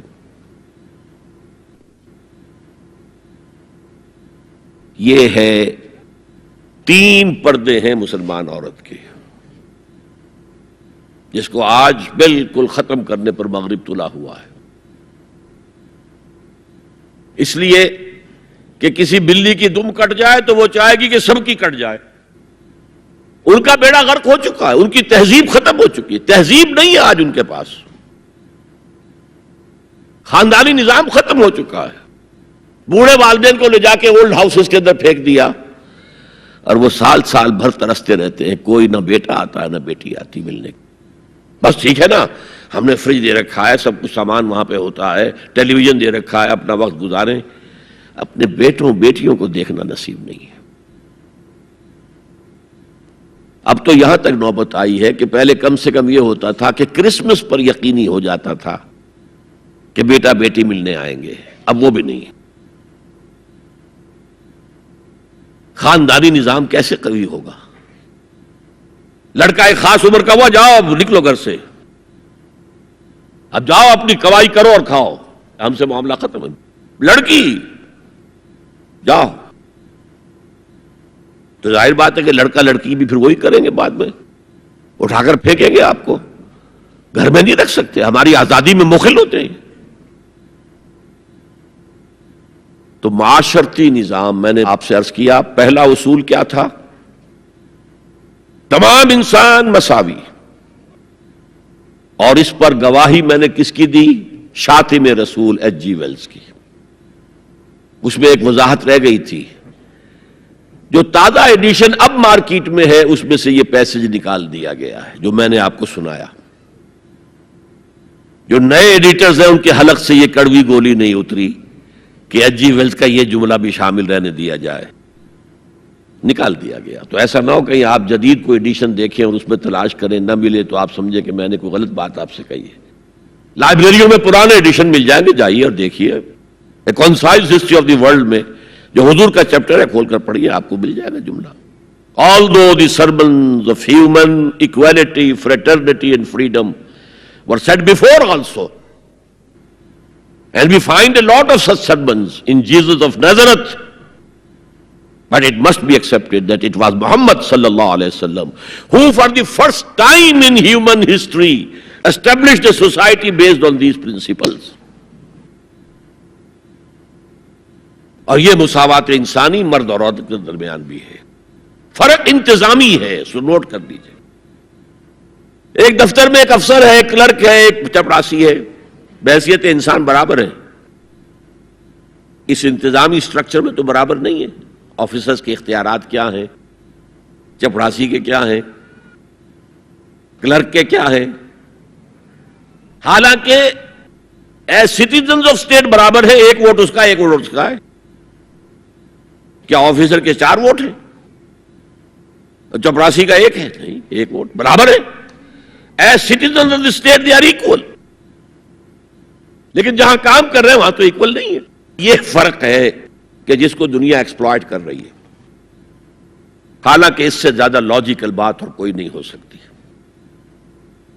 ایک خاندان کا ایک سربراہ، کسی انسٹیٹیوشن کا ایک ہی سربراہ ہوگا، وزیر 10 رکھ لے، پرائم منسٹر تو 2 نہیں ہو سکتے، پرائم منسٹر 1 ہوگا، نائب صدر 10 رکھ لے، صدر تو 1 ہی ہوگا۔ انتظامی ہے، یہ نہیں ہے کہ عورت گھٹیا ہے، نہیں، مرد اور عورت مساوی ہے۔ آج میں آپ کو بتاتا ہوں کہ کتنی بڑی سازش اس وقت اس نظام کے خلاف ہو رہی ہے۔ دجالی فتنہ جو ہے، دجال اکبر جب آئے گا، ابھی میں اس کی بات نہیں کر رہا ہوں، ایک علیحدہ ایشو ہو جائے گا۔ دجالی فتنہ آ چکا ہے۔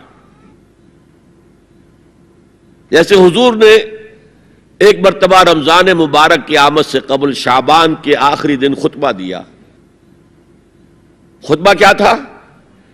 یا ایھا الناس قد اظلکم شہر عظیم شہر مبارک، اے لوگوں تم پر ایک عظمتوں والا اور برکتوں والا مہینہ سایہ فگن ہو گیا ہے۔ آیا تو نہیں ابھی، شعبان کا دن ہے، سایہ آ گیا ہے۔ یہ انگریزی کے محاورے سے بات سمجھ میں آئے گی، coming events cast their shadows before. اسی طرح وہ شخص دجال تو ابھی نہیں آیا، دجالیت پوری آ چکی ہے۔ اور میں اس کا ذکر کر چکا ہوں لاہور میں ایک تقریر میں، 3 لحاف. جیسے ملیریا کا جب حملہ ہوتا تھا، اب تو بہت کم ہو گیا ملیریا، تو جو سردی چڑھتی تھی، کپ کپی ہوتی تھی، ایک رضائی ڈال دیجئے، دوسری ڈال دیجئے، تیسری ڈال دیجئے، تو 3 رضائیاں یا 3 لحاف گلوب کے گرد لپٹ گئے. دجالیت کے 3 شیڈز. سب سے اوپر سیکولرزم، سیاست سے، ریاست سے، سیاسی نظام سے، معاشرتی نظام سے، عدالتی نظام سے، قانون سازی سے کسی مذہب کا کوئی تعلق نہیں. آج پوری دنیا میں سیکولرزم ہے، تمام مسلمان ممالک میں سیکولرزم ہے. یہ دجالیت کا عظیم ترین کارنامہ ہے. بات لمبی نہ ہو تو میں صرف عرض کر دوں، یہ یہودیوں کی ایجاد ہے.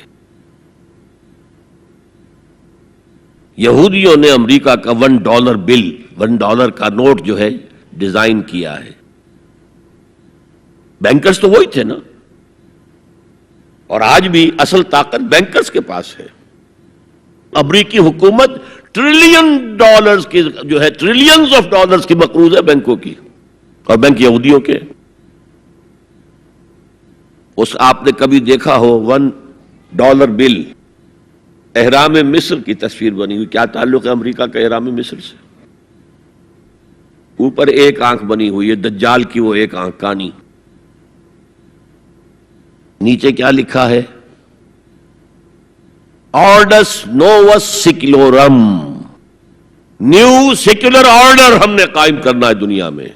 یہ 1776 کی بات ہے، اور 1991 میں پہلی مرتبہ صدر بش کی زبان سے الفاظ نکلے تھے، اس کے باپ کی زبان سے، جو موجودہ بش ہے، بش سینئر نے. اب دنیا میں نیو ورلڈ آرڈر قائم ہوگا. اصل میں وہ کس کا خیال ہے؟ یہود کا ہے. This new world order is going to be Jew world order. اور جو ہے بالکل ایک مائنورٹی، مائنیوٹ مائنورٹی. کل دنیا میں 1 کروڑ یا 1.25 کروڑ یا 1 کروڑ 30 لاکھ 13 ملین بس. تو اگر مذہب اور ریاست کا کوئی تعلق ہو تو ان کی کیا حیثیت ہے؟ اور جب مذہب ایک طرف رکھ دیا گیا تو برابر کے شہری ہے. یہ سیکولرزم اس لیے یہودیوں کی ایجاد ہے. پوپ کے خلاف بغاوت کروانے والے یہودی ہیں، پروٹیسٹنٹ مذہب پیدا کرنے والے یہودی ہیں، سود کی اجازت لینے والے یہودی ہیں. ورنہ جب تک پوپ کا اقتدار تھا یورپ میں، ہر طرح کا سود حرام تھا، یوزری بھی اور کمرشل انٹرسٹ بھی، دونوں حرام تھے. یہ لیا گیا ہے اجازت کیلوین کے ذریعے سے کتاب لکھوا کر. اور انگلستان نے پہلا ملک جو ہے جس نے بغاوت کی پوپ کے خلاف، وہ انگلستان تھا. چرچ آف انگلینڈ علیحدہ ہو گیا، پوپ سے اس کا کوئی تعلق نہیں، پروٹیسٹنٹ ملک بن گیا. پہلا بینک آف انگلینڈ پہلا ہے جو قائم ہوا ہے. اور شاید میں نے آپ کو بتایا تھا کہ علامہ اقبال 1905 سے 1908 3 برس صرف رہے ہیں انگلستان میں اور جرمنی میں، اور اپنی ڈاکٹریٹ بھی کر رہے تھے اور بیرسٹریٹ اطلاع بھی ہو رہا تھا. لیکن ساتھ ہی ان کا مشاہدہ اتنا گہرا تھا کہ انہوں نے دیکھ لیا تھا کہ فرنگ کی رگے جاں پنجے یہود میں ہے. اور اس وقت فرنگ کا امام کون تھا؟ برطانیہ. اب فرنگ کا امام کون ہے؟ امریکہ. اور اس کی رگے جاں پنجے یہود میں ہے. امریکہ کا کوئی صدر ہل نہیں سکتا. تو نمبر 1 تو سیکولرزم ایک لحاف ہے. نمبر 2 سود، جوا، منشیات کی ٹریڈ اور سیکس کو ایکسپلائٹ. ہر اشتہار میں عورت ہے. اللہ کے بندو سوچو کیا ہو رہا ہے. عورت کی فوٹو کے بغیر موٹر سائیکل نہیں ہوگی، وہ بھی بیٹھی نظر آئے گی عورت. کوئی شے کسی شے کا اشتہار عورت ہوگی. عورت بک رہی ہے، بکری کا ذریعہ بن رہی ہے. وہ انٹرسٹ، جوا، فحاشی اور اس کی بنا پر آمدنی، اس سب کا لحاف ہے جو پوری دنیا کو اپنے لپیٹ میں لے چکا ہے. کوئی مسلمان ملک اس سے آزاد نہیں. دجالیت کے 2 لحاف. ہاں ابھی تیسرے نظام پر جو میں نے کہا تھا سب سے نیچے، خاندانی نظام ہے، آئلی قوانین ہے، معاشرتی نظام ہے، سیگریگیشن آف سیکسز ہے، سطر کے احکام ہیں، حجاب کے احکام، یہ سب سے نیچے ہے۔ ابھی اس سطح پر مغرب میں تو بربادی آ چکی،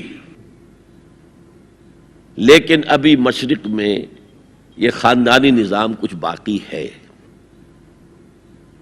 کچھ شرم و حیا کی بھی کوئی نہ کوئی قدر ہے، کوئی عصمت و عفت کا بھی کوئی معاملہ ہے۔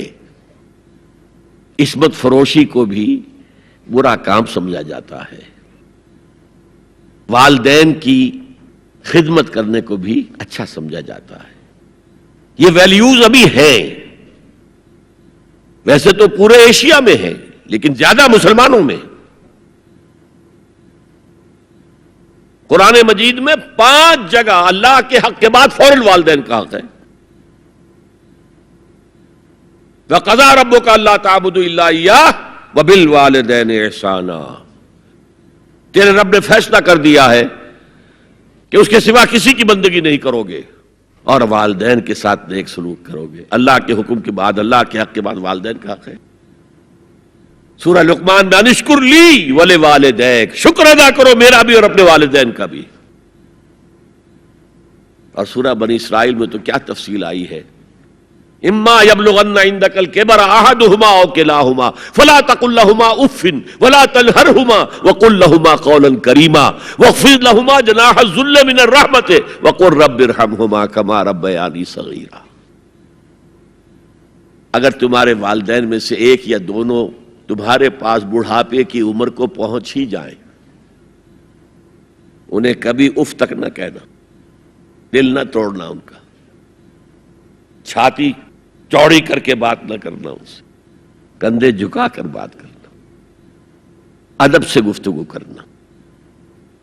قل لہما قولا کریما واخفض لہما جناح الذل من الرحمہ، اپنے کندھوں کو جھکا کر رکھنا، اور پھر کہنا، اللہ سے دعا کرنا، رب ارحمہما کما ربیانی صغیرا، پروردگار میرے ان والدین پر رحم فرمائیو جیسے کہ انہوں نے مجھے پالا تھا جبکہ میں چھوٹا سا تھا۔ تو خاندان کے نظام کو مستحکم کرنے کے لیے 3 ڈائمنشنز ہیں، جیسے ایک کمرہ ہے، چوڑائی ہے، لمبائی ہے، اونچائی ہے۔ پہلے تو شوہر اور بیوی کے درمیان بانڈ آف لو، اب یہ شوہر اور بیوی پیرنٹس بن گئے ہیں، والدین بن گئے، اولاد آ گئی۔ سیکنڈ ڈائمنشن ایڈ ہو گئی، ادب، عزت، اور بہن بھائی ہے اخوت، جس کو کہ وہ کہہ رہا ہے جی ویلز بھی فریٹرنٹی، خاندان کا ادارہ مستحکم۔ یہاں ایک نقطہ اور بیان کر دوں، لیگل لیول پر بیوی کے حقوق کم ہیں، شوہر کے زیادہ ہیں۔ الرجال قوامون علی النساء، سیدھی سیدھی بات ہے، اور ہمیں ڈٹ کر کہنا چاہیے، یہ اس سے زیادہ معقول بات کوئی نہیں۔ کسی ادارے کے 2 سربراہ برابر کے اختیارات والے نہیں ہو سکتے، لیکن اخلاقی طور پر جو ماں کا حصہ ہے، باپ کا حصہ اس سے 1/3 ہے۔ قرآن مجید میں آیا ہے نا، حملتہ امہ وہنا علی وہن وفصالہ فی عامین ان اشکر لی ولوالدیک، اسے اٹھائے رکھا اس کی ماں نے اپنے پیٹ میں، کمزوری پر کمزوری جھیل، کمزوری تو ہو رہی ہے، اس کا خون چوس رہا ہے اندر، جھونک جو ہے وہ چوس رہی ہے خون اس کا، اور سب ماؤں کو تو اتنی نرشمنٹ موجود نہیں ہوتی کہ آپ پریگننسی میں اس کے لیے ضروری نرشمنٹ فراہم کر دیں۔ وہنن علی وہن، کمزوری پر کمزوری جھیل کر بھی اپنے پیٹ میں اٹھائے رکھا۔ وفصالہ فی عامین، اور پھر دودھ چھڑانا ہوا 2 سالوں میں، وہ جھونک جو ہے وہ پھر اس کی چھاتیوں سے چمٹ گئی، لہذا اس کا حق 3 گنا زیادہ ہے باپ سے۔ ایک صحابی حضور سے پوچھتے ہیں، حضور میرے حسن سلوک کا اولین مستحق کون ہے؟ فرمایا تمہاری والدہ۔ پھر پوچھا ان کے بعد کون؟ پھر کہا تمہاری والدہ۔ پھر پوچھا ان کے بعد کون؟ پھر کہا تمہاری والدہ۔ پھر پوچھا ان کے بعد کون؟ تو کہا تمہارے والد. 3 درجے. اور یہ جو فرمایا الجنت تحت اقدام الامہات، جنت تو ماؤں کے قدموں تلے ہے، یہ باپ کے بارے میں تو نہیں فرمایا. یہ ہے ایکویشن، بیلنس. اسلام قسط کی بات کرتا ہے، انصاف کی بات نہیں کرتا. انصاف تو یہ کہ آدھی روٹی ادھر دے دو آدھی ادھر دے دو، انصاف ہے، یہ اچھی چیز ہے. یہ قسط یہ ہے کہ بوجھ اٹھانا ہے تو جو زیادہ قوی ہے اس کو زیادہ بوجھ دو اٹھائے، اور جو کمزور ہے اسے کم بوجھ دو. یہ قسط ہے. تو اسلام نے عورتوں پر ذمہ داریاں کم رکھی، ان کے اختیارات کم رکھے، لیکن اولاد پر حق ماں کا 3 درجے فائق رکھا. اور اس سے وہ خاندان کا ادارہ جو ہے مستحکم ہوتا ہے. تو آج کیا سازش چل رہی ہے؟ ویسٹ تلا ہوا ہے ایسٹ کے اندر بھی خاندانی نظام کو ختم کرنے پر. پہلے ایک کانفرنس ہوئی تھی، عالمی کانفرنس، ویمن فریڈم کی کانفرنس قاہرہ میں، پھر ہوئی بیجنگ کائرو، اور پھر بیجنگ +5 کانفرنس. بیجنگ کانفرنس کے 5 سال بعد یونائٹڈ نیشنز جنرل اسمبلی کے تحت ہوئی. اور ان سب کا مقصد کیا ہے؟ پروسٹیٹیوشن کو ایک باعزت پیشہ سمجھا جائے. یہ بھی محنت ہے نا. ایک مزدور اپنے جسمانی مسکولر طاقت استعمال کر رہا ہے، ویج لے رہا ہے. ایک عورت اپنے جن سے اس کو استعمال کر رہی ہے، لے رہی ہے. اب اس کا نام پتہ کیا رکھا گیا؟ Sex worker. سیکس ورکرز بالکل برابر ہوں گے، باعزت ہوں گے، ان کے کوئی آپ یہ نہیں کہہ سکتے کہ غلط کام کر رہے.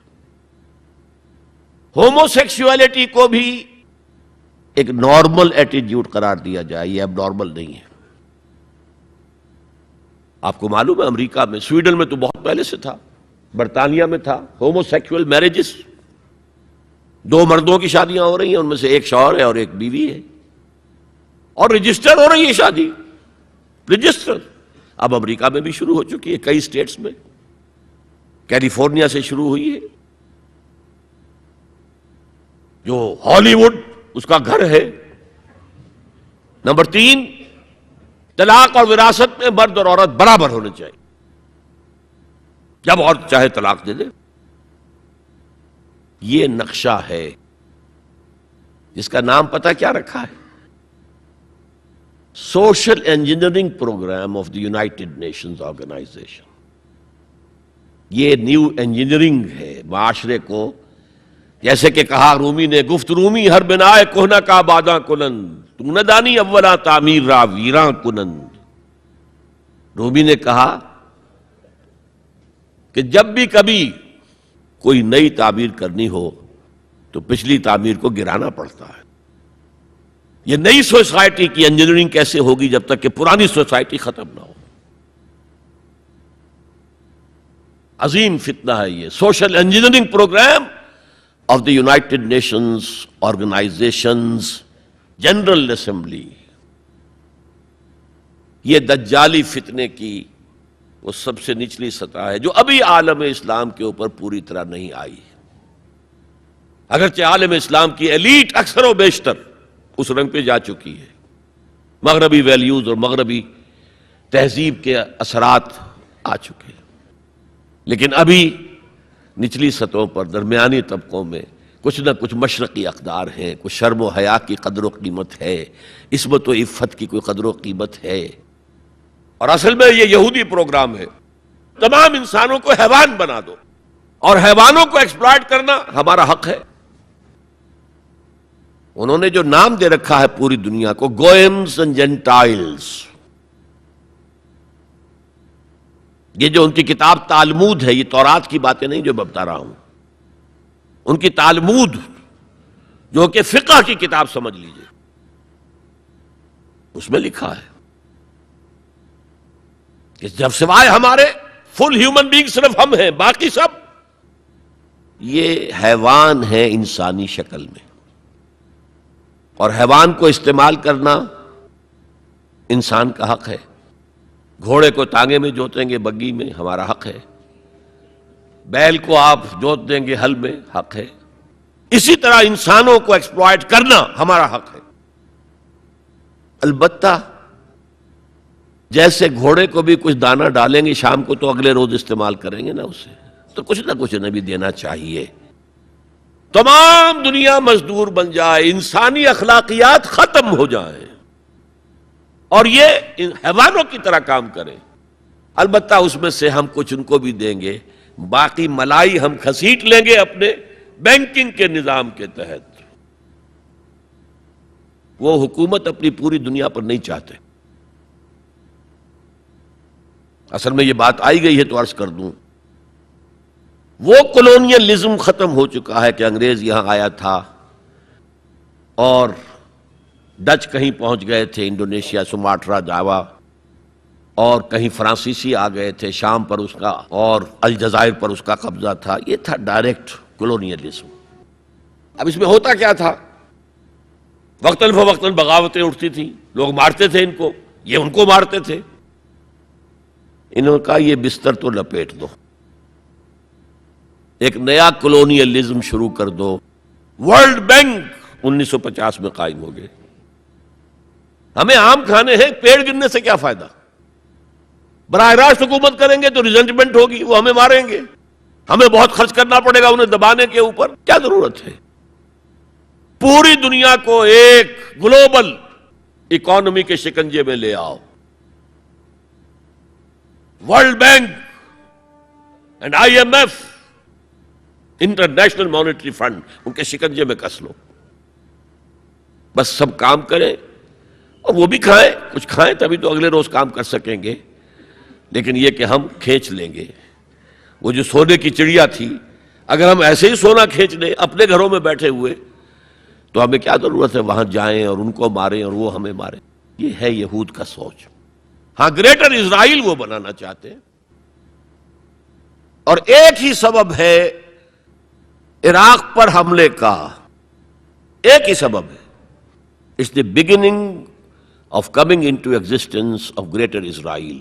شیرون نے کہہ دیا تھا، یاد ہوگا شاید، ان قریب عراق پر ہمارا قبضہ ہوگا. گریٹر اسرائیل میں عراق شامل ہے. پہلے کہتے تھے دریائے فرات تک، اب کہتے نہیں، دریائے دجلہ تک، ٹائگرس تک، یوفریٹ سے آگے بڑھ کر تاکہ سارا جو بھی زرخیز دو آبا ہے وہ بھی ہمارے قبضے میں آ جائے. تو یہ تیسرے لیول کے اوپر جب انسان حیوان بن جائے، جب اس کو کوئی فرق کرنے کی ضرورت نہ ہو کہ یہ بیٹی ہے اور یہ بیوی ہے، کیا ضرورت ہے؟ حیوان کوئی فرق کرتے؟ جب ہم بھی حیوان ہی ہیں. ڈارون کے نظریے نے حیوان بنا دیا تو حیوان کوئی فرق کرتا ہے ماں بیٹی اور بیوی میں؟ ہم نے خامخواہ اپنے اوپر قدغنیں لگا رکھی ہیں. گو ہیڈ، جس طرح بھی چاہو اپنی سیکشول ارتھ کو پورا کرو. زنا تو ان کے ہاں پہلے بھی جرم نہیں تھا، زنا بالجبر جرم تھا. اور اب تاریخ نے عجیب کرشمہ دیکھا ہے. مسلمان ملک ترکی ہاتھ جوڑ رہا ہے کتنے سالوں سے کہ ہمیں بھی یورپین یونین میں شامل کر لو. وہ بار بار ٹھوکریں مارتے، دفع ہو جاؤ. اب انہوں نے کیا کیا ہے؟ یورپین یونین نے کہا تمہارے قوانین میں سے یہ قوانین جو ہیں ہمارے تصور کے خلاف ہیں. 181 قوانین میں انہوں نے ترمیم کر دی. Let it become compatible with the European Union's laws. آپ کو معلوم ہے محاورہ ہے، round peg in square hole fit نہیں ہوگا، یا square peg in round hole fit نہیں ہوگا. اس کے چاروں کونے تراش دو تاکہ جا سکے. اور سب سے بڑا جو مجھے صدمہ ہوا، اتا ترک کے اس ترکی میں زنا کوئی قابل سزا جرم نہیں تھا.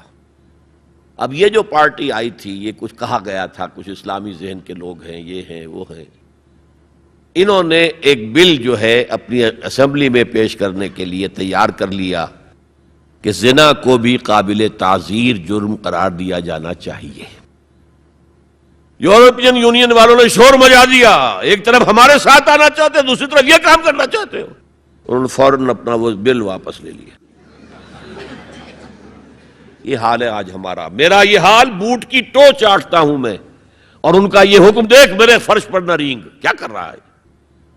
وہ بوٹ کی ٹو چاٹنے کے لیے فرش پر تو پڑنا ہی ہوگا نا، لیکن یہ کہ میرے فرش پر نہ رینگ، میرے قالین کو خراب نہ کر۔